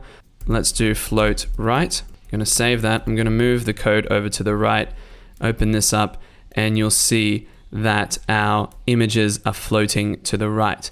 Now you might be thinking, well, we've got float to the left already affecting all images, but remember specificity and the hierarchy. We are being more specific here to say that any image within a paragraph, we float right. So that's specificity working for us there. If you're not clear on what I mean by that, maybe go back and review the lesson on hierarchy. But here is one way we can use the descendant selector using two element selectors. We can also combine element selectors and ID selectors and div selectors. So if I scroll down to try and find an example, let's say for instance that we wanted to select all spans within any element that had a special div as the class. So we could do that by going into our style sheet here, and under special div, I'm going to create a descendant selector. I'm going to have special div as the first part of the selector, and then I'm going to put span. Now this selects every span within a parent element that has that class. So what can we do with these spans? Let's maybe just change the color. So we'll change the color to green, and now every span within a parent element that has special div, in this case it will be these divs right here, we should start to see the span changing to green. And there you go. If we were to put this in this particular div without the class on it, press save and look at that, we will see that this text dummy isn't green because it doesn't have a parent element that has this class on it. So if you see here, we have a span. If you go to its parent, it has a class of special div. If you go to here and look at its parent, it doesn't have a class of special div. So that's some ways that we can create a class and then target elements within the element that has that class. So moving on, we have the child selector, and the child selector is quite similar to the descendant selector, except that it selects all the immediate children of a specified element. So remember I said here that this will select any image that has a parent of P, and it doesn't have to be the immediate parent, it can be further up the chain. So going back to our style sheet, we don't actually have a clear example, but what I'll show you here is I'm going to set up another section, and let's have a div here, and then inside that div we'll have another div, and then inside that div we will have an image of src photo.jpg. Okay, so now we've got an image that has a parent, an immediate parent of div, and then another parent further up the chain. So what we could do to target that one using a descendant selector, and this will allow us to see the difference between descendant and child, is by putting in a rule here, div image. So every image that has a div as its parent, we are going to, what should we do? We should give it a border of 2 pixels solid green. Okay, so now if we refresh the page, these images don't have a parent of div, but if we scroll down, we can see that this image, which has a parent of div, is now showing up with a 2 pixel solid green border. Right here we have our image inside a box, but that is, if you remember, just a div with a background image. So for example, if I was to remove this border here for that particular div, we wouldn't have a green border because this is actually a div element with a background image, not an actual image element. So I'm going to reverse that and go back to here. So what I'm going to do is be a bit more specific here, because this image has a parent of div here, but also a parent of div further down the line. I want to be more specific here and make that parent div instead of the element selector for div. And if we refresh the page, you will see the same result. Now let's have a look at what would happen if we used a child selector. So remember, the child selector selects all the elements that are immediate children of a specified element. So I'm going to go back to my code editor and bring up my document in the browser, and I'm going to put a greater than sign in between those two, and that denotes that we only want to target immediate children. I'm going to press save and then refresh the page. Suddenly the border is gone off our image, and the reason why is because if we look at the immediate children of this parent div, the only immediate children that it has, well, it only has one child, and that is another div. So we're not targeting this image tag anymore because it is not an immediate child of this parent div. If we were, for instance, going to stack these, which we can do in CSS, now this should work because we are targeting an image that is contained by a div tag that is contained by an element with a class parent div. So we can combine these kind of different combinators as well. So I'm going to put that back to what it was before. And let's move on to the next selector. The next one is adjacent sibling selector. And as the name suggests, the adjacent sibling selector selects all elements that are the adjacent siblings of a specified element. And what adjacent means is immediately following. So for instance, the following example will select all P elements that are placed immediately after div elements. So rather than put that into our code, I'm just going to run the example right here. So right now we are targeting all P elements that come after a div, and we're giving them a background color of yellow. So as you can see here, we have a div with two children. One is a P and the second one is also a P. But these don't actually come after a div, they're actually children of this div. So they are not targeted in this CSS rule. Once we go down here, this P comes after this div, so that actually is triggered by this rule. If we were to change this to a child selector, for example, suddenly these children show up with a background color of yellow. So this is just targeting the immediate children of div. For instance, if I wanted to put in another type of element here, maybe a section, and I started the section and inside I had a paragraph. Now I'm going to run that and see what happens. Only the first paragraph will have the background color of yellow, and that's because this P is no longer an immediate child of div. It's an immediate child of section, and section is an immediate child of div. But this P is not an immediate child of the div. If I change this and got rid of the immediate child selector and just changed it to a descendant selector and click run, now it's back to highlighting both of these because P has a parent of div even if it's not its immediate parent. So I'm kind of combining three examples there. Hopefully that makes sense to you guys now, or starting to make sense. Again, as you gain more experience with this, it'll start to solidify a little bit more. So the last one in the CSS combinators section is the general sibling selector. And the general sibling selector selects all elements that are siblings of a specified element. So parents and children are probably new concept for you in this class. But essentially, if you understand parents and children, you should understand what a sibling is.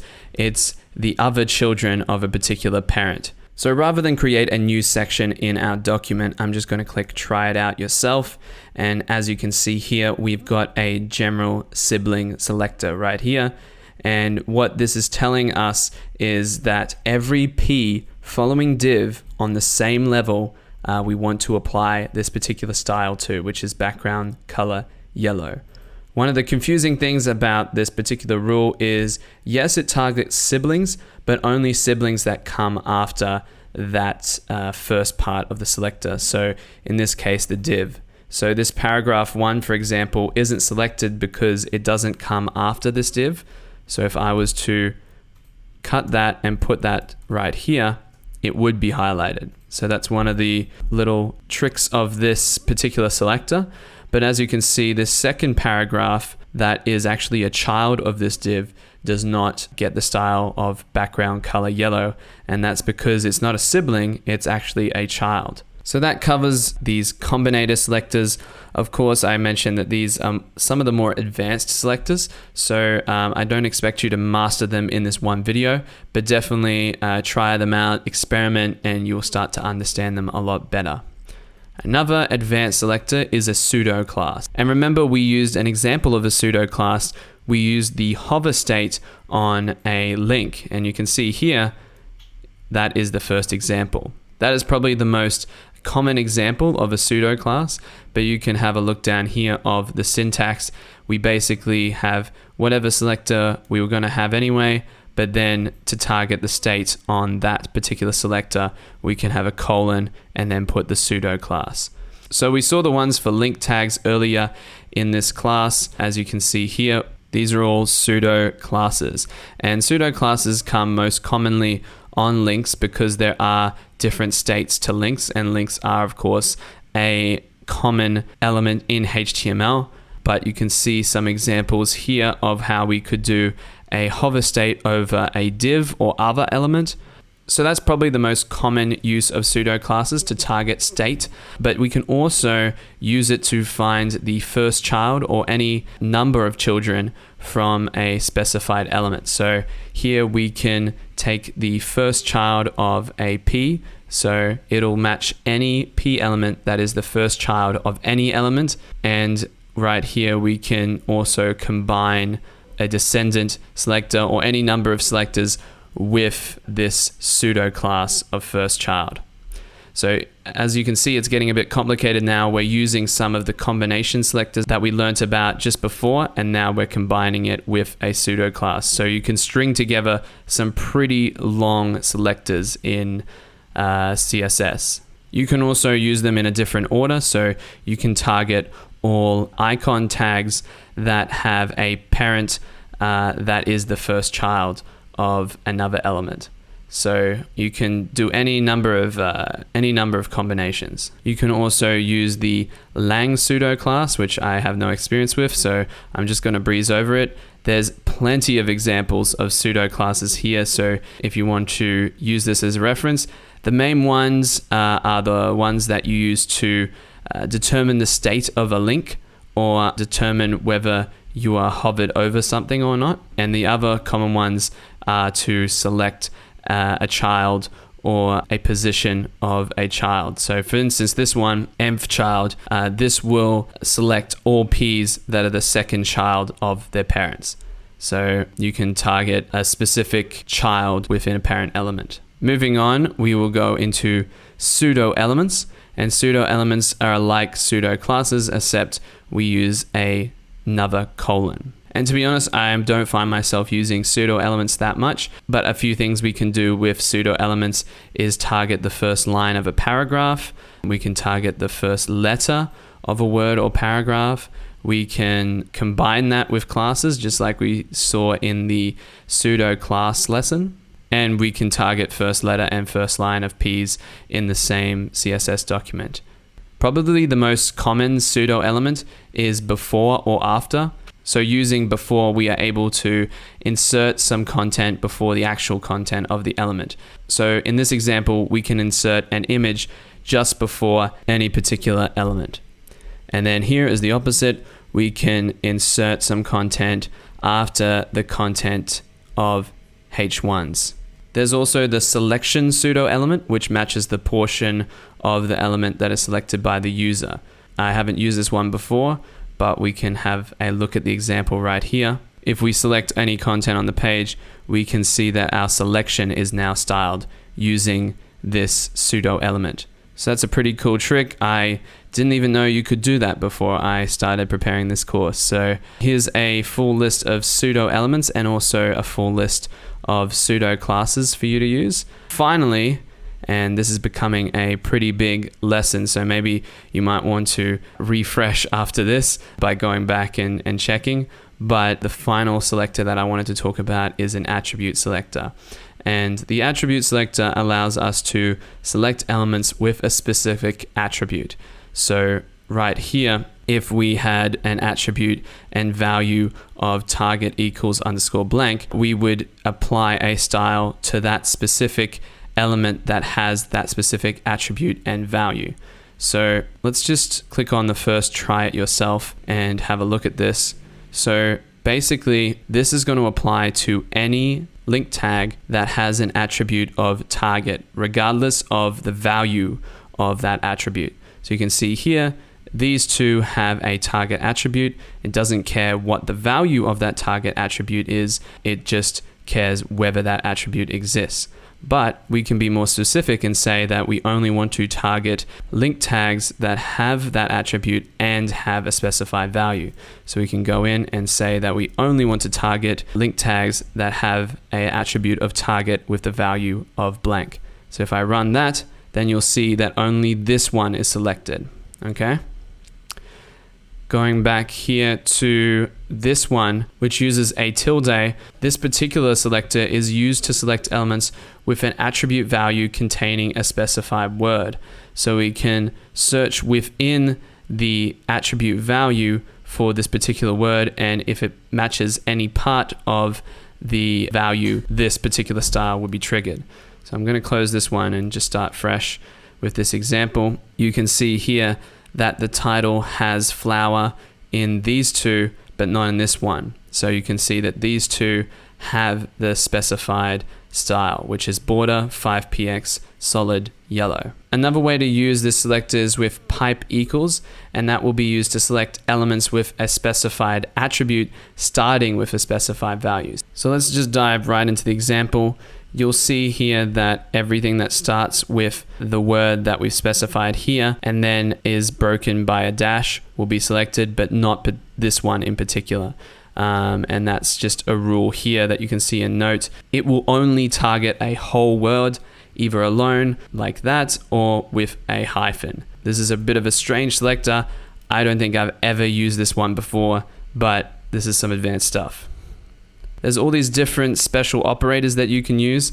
I'm not going to spend too long on it. If you want to get that creative with your selectors, definitely come back and view this. But essentially, the main things I wanted to get across in this video are the advanced selectors like combinators and pseudo classes. And many of the most common examples I've already put into our project. So we've got the immediate child selector, and I think we used, up here, the descendant selector. So those are the most common ones. Don't worry if you didn't fully grasp the more advanced level attribute selectors here. Definitely want to understand this one so you can target elements with a specific attribute and value.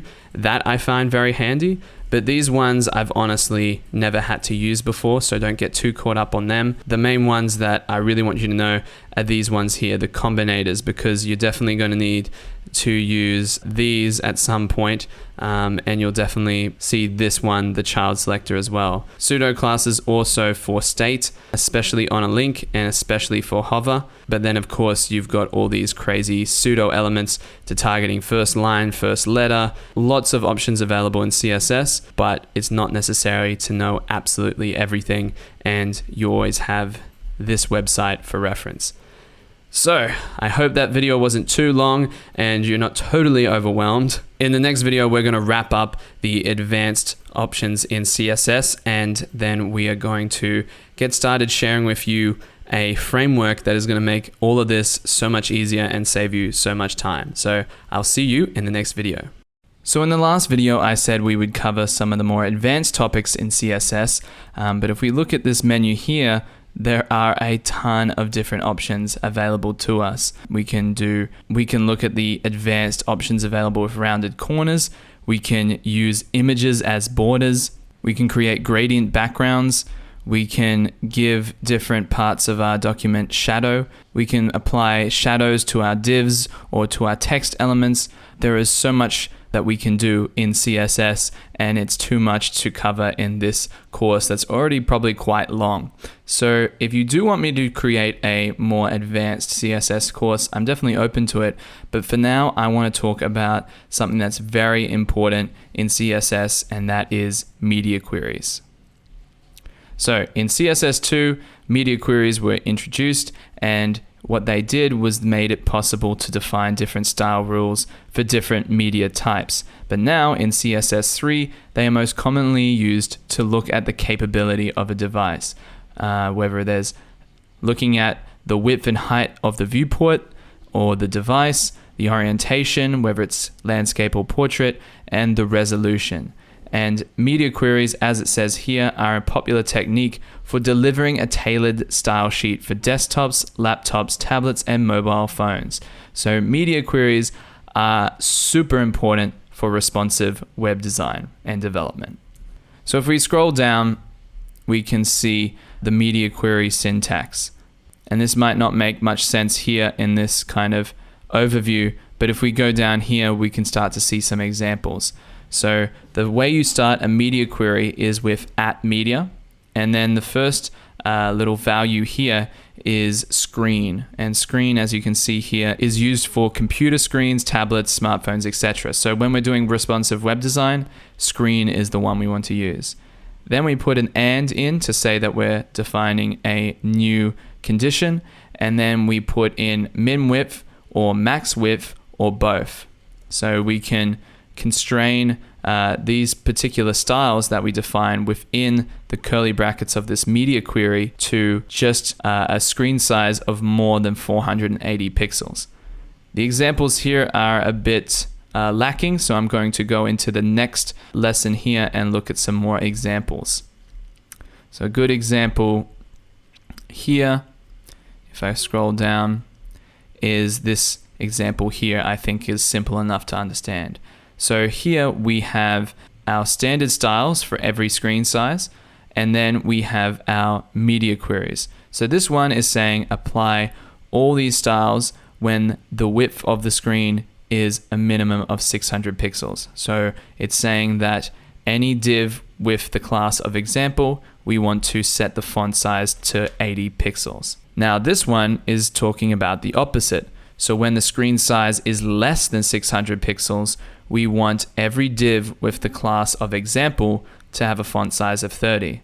So now we can see the effect of this if we start to resize the browser window. So right here, it'll tell us how wide this particular window is. If we drag our own window down until it gets to less than 600, we will start to see a change. So here we go. We're at just above 600, and then as soon as we cross 600, the font size of this goes down, and that's because we have specified it like that. But we can go in here and specify whatever we want. We could change the color to green. We could change the font family.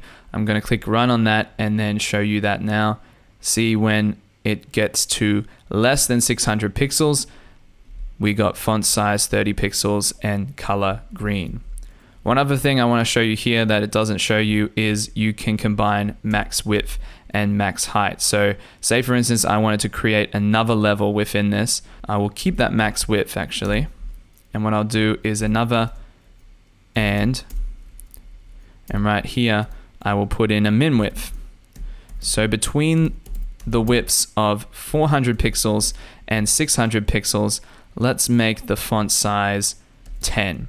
It's not going to look great, but I'm pressing save just out of a force of habit. It's not going to look great, but at least it'll demonstrate in this example. So I'm going to put for here a max width of 400 and make this even smaller. So what's going to happen now is by default, our screen size is 825, which is bigger than 600. So we're going to have a font size of 80. But then once we reduce it between 600 pixels and 400 pixels, we're going to get a font size of 10 pixels and a color of red. And then any less than 400, we're going to get a font size of 5 and a color of green. So let's see if this works. So now we're going down. Now we're below 600 but above 400, so we've got a 10 pixel red title here. Now if we go further down and go below 400, let's see what happens. Suddenly we've got an even smaller piece of text and the color is green. Again, not the most practical example, but you can see that we can define different, I guess, style sheets, or it's really the same style sheet, but different sections of the style sheet, and define styles for particular screen widths. So that is very important in CSS, and you can check here for extra examples. We can also target orientation, so we can target whether it's in landscape or portrait, and then the example here is using max width and min width, so we can target between particular screen widths to do particular styles. So the media query and responsive web design is something we'll see a little bit later, now that we're going to get into implementing Bootstrap in our project, and we're going to turn this giant mess into something a little bit nicer and build out a few more pages. And then after that, we'll get you started on your class project. So thanks for bearing with me through this quite involved class on HTML and CSS. In the next few videos, we are going to get started actually building something that will hopefully look pretty nice. So I'll see you in the next video. So right now, if you're a bit of a self-starter, you can use the knowledge that you've learned in this class with HTML and CSS and the documentation here on Bootstrap and start creating your web page or website. But for those of you who need a little bit more guidance, stick around, because in this video, I'm going to rebuild our page using Bootstrap. So there's a lot of work that needs to go on with our current web page. It is pretty horrendous, I'm not gonna lie, and that is because we've been trying to include all these different examples and elements. So what I'm gonna do first is completely strip it back and rebuild it with Bootstrap. So the things I'm gonna get rid of to get this ready is I don't need some of these styles, so I'm gonna remove them. I'm going to get rid of these random links and buttons.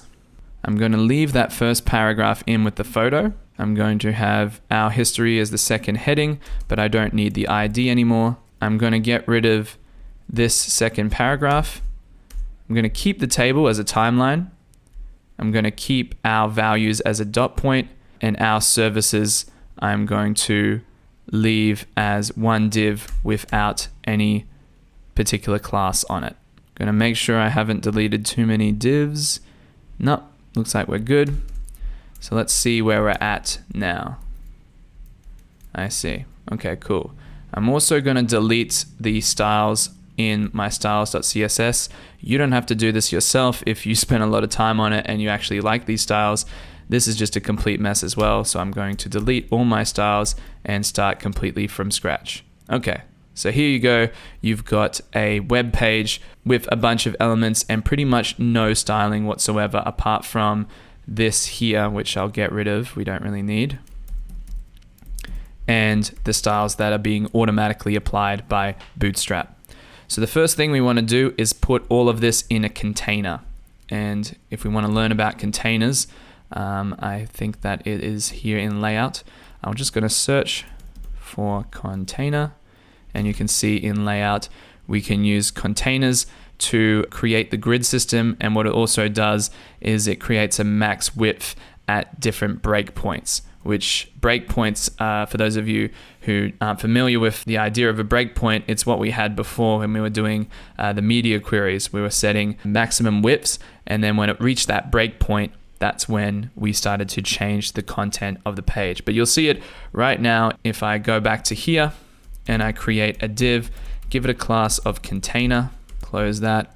I'm going to put all of this in a little bit and then put the closing div tag.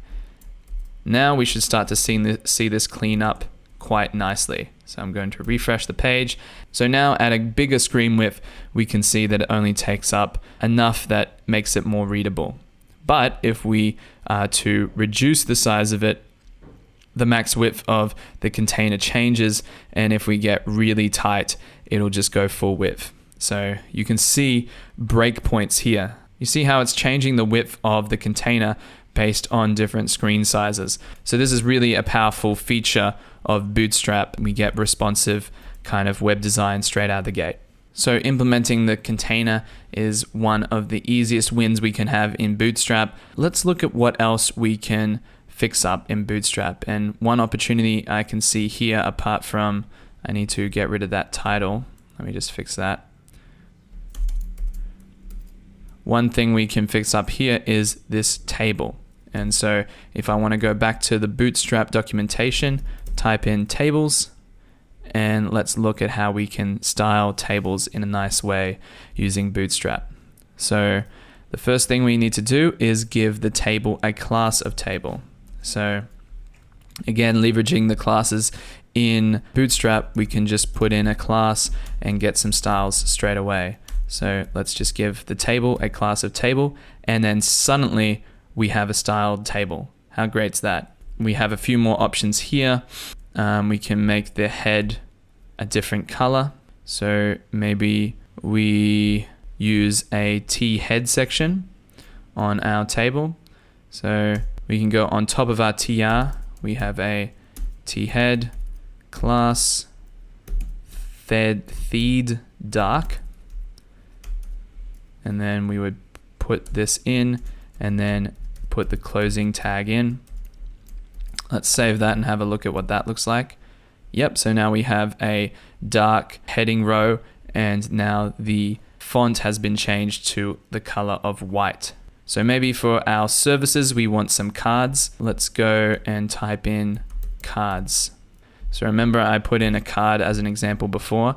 I'm just going to select this, and I'm going to create a section here where I put in some cards. So that is the first card. I can put in a second card, and I will press save on that and see what happens. Okay, so these are displaying on top of each other. So display block, if you remember. So what we can do is go into our style.css and have it so that our cards display inline. So we can modify the style that already exists in Bootstrap, and we can do display inline block. Press save, and then suddenly they display inline. Now I want to give it some margin, so I'm going to give it some margin like this. I'm going to make it 10 pixels, and then suddenly we have some cards with some margin. Okay, so I'm going to duplicate this out, and what you can see here is we're taking advantage of Bootstrap, but then we're also able to add our own styles and modify on top of it. So Bootstrap takes a lot of the groundwork out of it, and then we're able to come in and use our own styles and just reference the classes that they create, but then also modify the classes that they create to get something that we want. So for our services, maybe we put business, maybe we put design, I'm just making this up here, printing, and consulting. Design, printing, I misspelled consulting there, and then we will find an image for each of these cards. I don't think it's worth going and sourcing a new image just for this example, so I'm just going to use for the src of each image tag, I'm just going to put in photo. So press save. Now you can see that we have 3 cards, and say for instance this was our about page and you went down to services, you could click on these buttons and suddenly be taken to that page. Right now we've just got a hash for a placeholder, but you could just update this right here. All this is just a link tag, but it's styled using Bootstrap to look like a button. So we can also change the text on these. So we could say consulting services, and then update that for design up here. Oops. Check out our design services. So we've got these kind of templates set up already, and we can just go in and modify it. And so that's the power of Bootstrap. I hope you have enough there to continue on, and in the next video I'm going to share with you your class project. So the last video was supposed to be the final screen share video in this class, but I just remembered that I promised you guys that we would style a form, so I'm including this video as a bonus video, and we do have the opportunity here to style the other two HTML pages that we have in our project. I'm talking about contact.html and layout.html. And inside contact.html, we do have a form, so that's a good opportunity to show you how we can style a form using Bootstrap. So I'm going to open a new tab so we can keep the Bootstrap documentation open, and just like before, I'm going to drag in contact.html so that's open in our browser. Here's our poorly styled form, but what I'm going to do is modify this using Bootstrap, and it'll hopefully look a lot nicer. So going back to the documentation, I'm going to click on Forms, and as we can see here, this is what our form will start to look like. Have nice labels and padding and nice buttons as well. And right here we can see the code that will generate this form here. But first of all, in our new document, we need to actually include Bootstrap. So what I'm going to do is open up my code editor, and you can see here in index.html the tag which we use to include Bootstrap in index.html. We're going to need to copy that across to contact.html in order to include Bootstrap in that document as well. So all I'm going to do is copy that, move over to contact.html, and below the title tag, just paste that in. I'm going to press save on that, and then go over here, and now we should start to see our form change a little bit just by including Bootstrap. There you go, the button's changed, the margin has changed, the font has changed, but it still doesn't look that great. So what I'm going to do is go back over to here and reference what is here in Bootstrap. So I'm going to move that to one side of the screen, and so we can work exclusively with this. Now the first thing you'll notice is that there is a form element, obviously, which we have, and then there are different divs with the class of form group. And inside these divs, you've got all the different things that make up that part of the form. So you've got the label, the input, and some text in case there's a validation error. Down here, you've got the same thing, label and input. Down here, label, input. In fact, you've got the label below the input in this case. And then finally, you've got button of type submit instead of input of type submit. Very similar thing, but just a different element. So the first thing we need to do is wrap each part of the form in form group, and this will give us the styling that'll break it up over multiple lines. So what we can do is get rid of these BR tags. We don't need them anymore. And now once that's done, I'm going to open up a div, give it the class of form group, and then I'm going to indent this, close the div tag, and I'm going to do this for the rest of the fields. So I'll quickly run through that. Okay, so we've got each of them wrapped in a form group, but the other thing you'll notice is that our label is just sitting there without any HTML tags wrapping around it. So what we can use is this HTML element called label to make this show up a bit nicer. So what I'm going to do is wrap all of our labels with the element of label. So let's do that right now. Now you'll notice that there is an attribute that we don't have yet. It's called the for attribute, and what that does is after you set an ID on the input, you can put that ID in the for attribute, and that will indicate that that label is for that particular input. Not 100% necessary, but let's follow along just like in the example and put in a for attribute. Alright, now the second part of that is actually giving the same ID to input, but before that there's one other thing that we need to put on our input, and that is the class of form control. So just like here, I'm going to move that input onto another line, and I'm going to, before the name, actually it doesn't matter where it is in the position of the input, so I'll just put it at the end, class form control. Now I can put in the ID of first name field, and that should complete one of the form groups. I'm going to go through now and do those changes for the rest of the form groups. Alright, so that's almost everything we need to get this form to show up nicely. The final thing is to change this input of type submit to a button of type submit. And the major differences between an input of type submit is the value, which is what will show up on the button, goes into the value field on an input, but on a button, it goes between these two button tags. So first of all, I'm going to change this to button. And instead of the value here, I'm going to create the start of the tag and then put in the closing tag. The final step for that is to put in the class. So it'll pick up all the styles of a button in Bootstrap. So BTN and then BTN primary. Save that. And now when we go over to our contact form, it should show up a little bit differently. Let's hope it looks a lot better.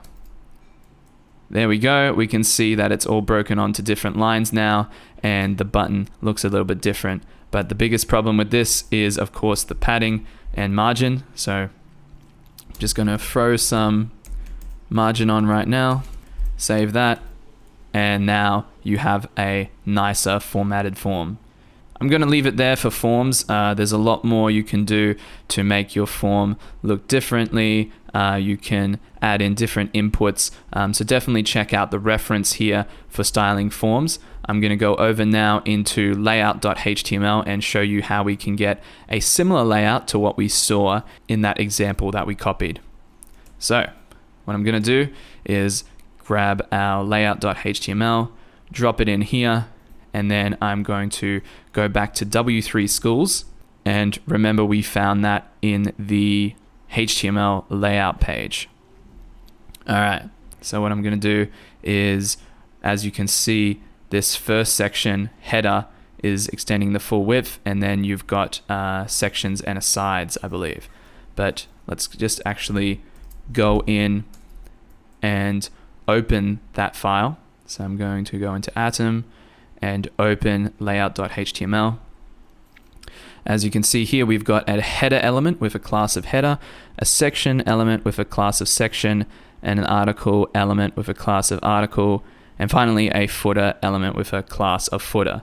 So I've got all the elements there to target and all the styles there to create a certain style. So what I'm going to do is, instead of creating a whole new style sheet, I'm just going to include a style tag so we can embed some styles.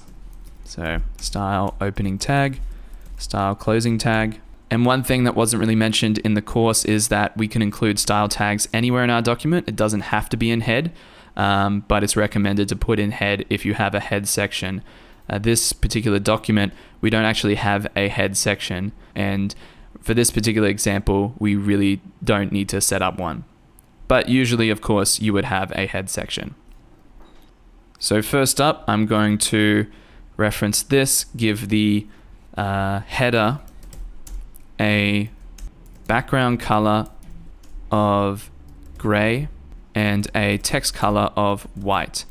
I'm then going to text align center, and let's see what we get now. Cool. So right here we have a lot of padding, so I'm going to add some padding now. I have padding of, let's say, 30 pixels. There we go. All right, so that's our header. The next section is this nav section down here. And I shouldn't use the word section because you might be getting confused with this actual section element. But the next block level element that we can style is this nav element here. So what I'm going to do is go into here, nav, give it a background color of light gray. I'm going to give it some padding, and let's see what happens. All right, there it is. But of course, it's taking up the full width because it's a block level element. So what I'm going to do is, for nav and the adjacent element, which is article, set these to inline block. So I'm going to display inline block. So you can see here that it actually is breaking to a new line, but if we expand the screen, you'll see that it shows up together. So what we need to fix that is just to restrict the width of the article section. So I'm going to restrict it to width of 500 pixels. go back to here, and now you can see they're next to each other. So as you can see here, this section is not vertical aligning to the top, so I'm going to fix that next.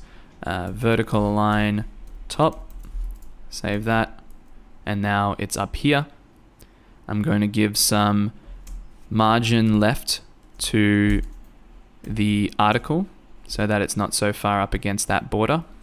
H1 was a bit bigger in this example, so I'm going to give article using a descendant selector here, article H1.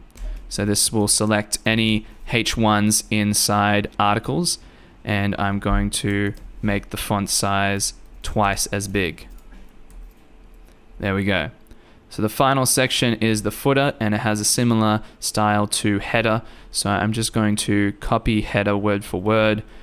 I'm going to put it down here and change this to footer.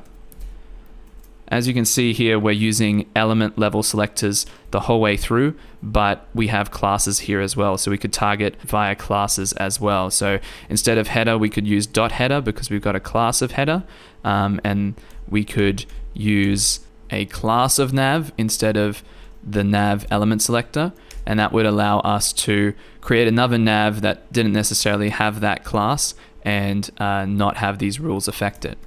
So I'll save that, see what that looks like, and now we have this footer. The next thing you'll notice is that this element is not extending down to the footer. What we need to do for that is to give the section a certain height and then have both of these elements conform to 100% height of its parent element. So what I'm going to do is just here, I'm going to put in a rule for targeting the section. I'm going to give the section a height of 500 pixels, and what I'm going to do is set these to have a height of 100%. So that's going to be 100% of the parent element, which is section. Save and reload the page, and unfortunately we've got some overlap here, and that is because we have padding.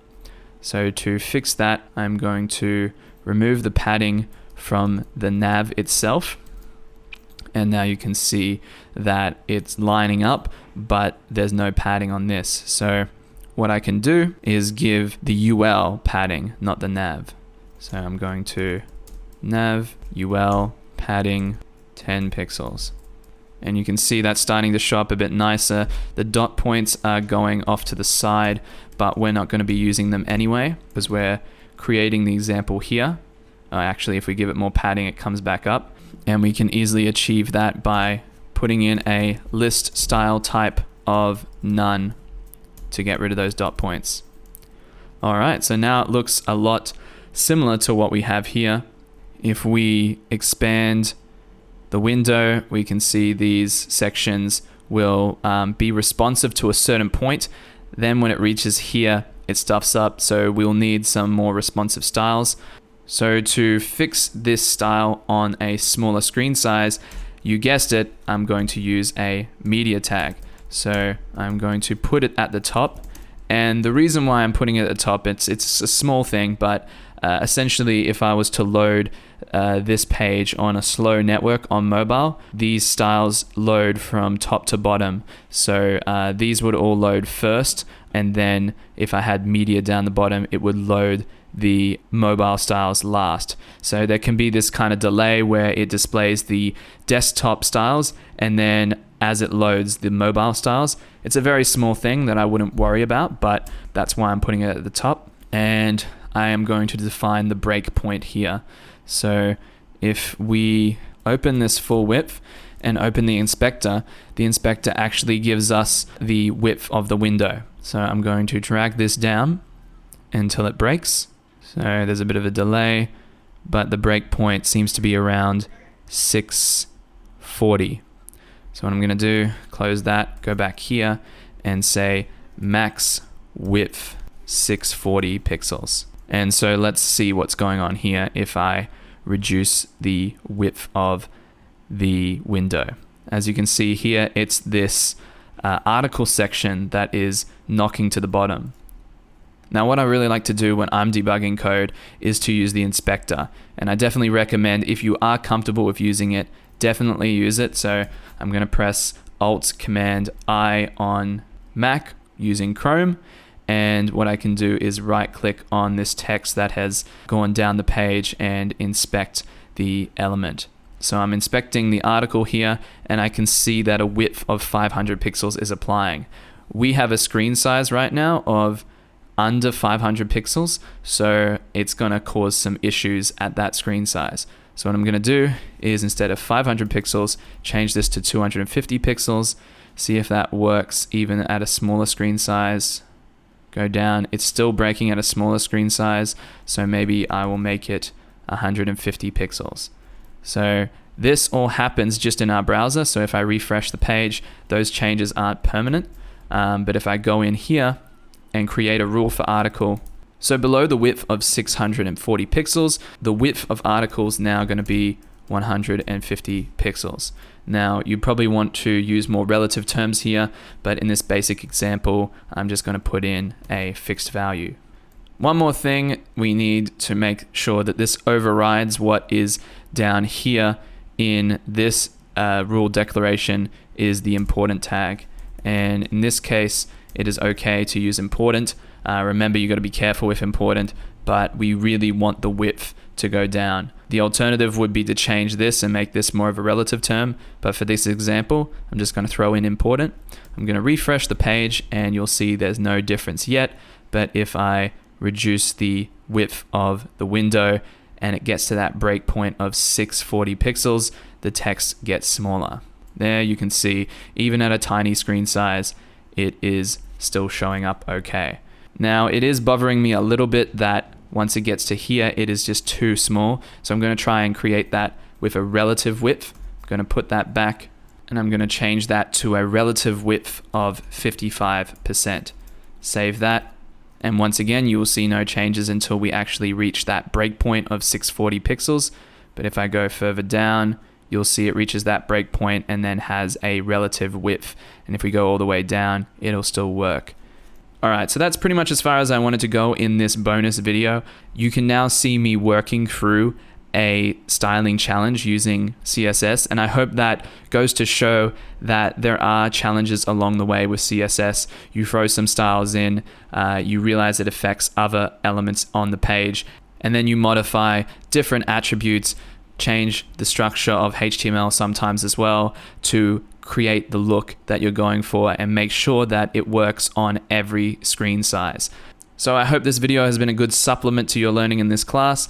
In the next video, we're going to wrap it all up and get you started on your class project. So I'll see you in the next one. Alright, so I now hope you're ready to finish building out the rest of your static content-based website with HTML and CSS.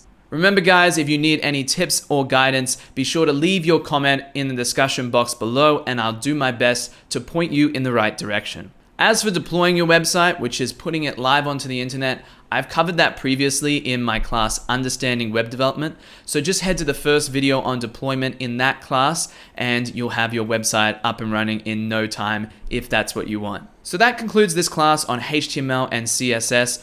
Obviously, despite going deep into these two languages, there's a lot more to the web than just structure and styling. So stay tuned. I plan on releasing more courses for you to build your knowledge of web development in the coming months. So thanks for watching, and I hope to see you in some of my other classes.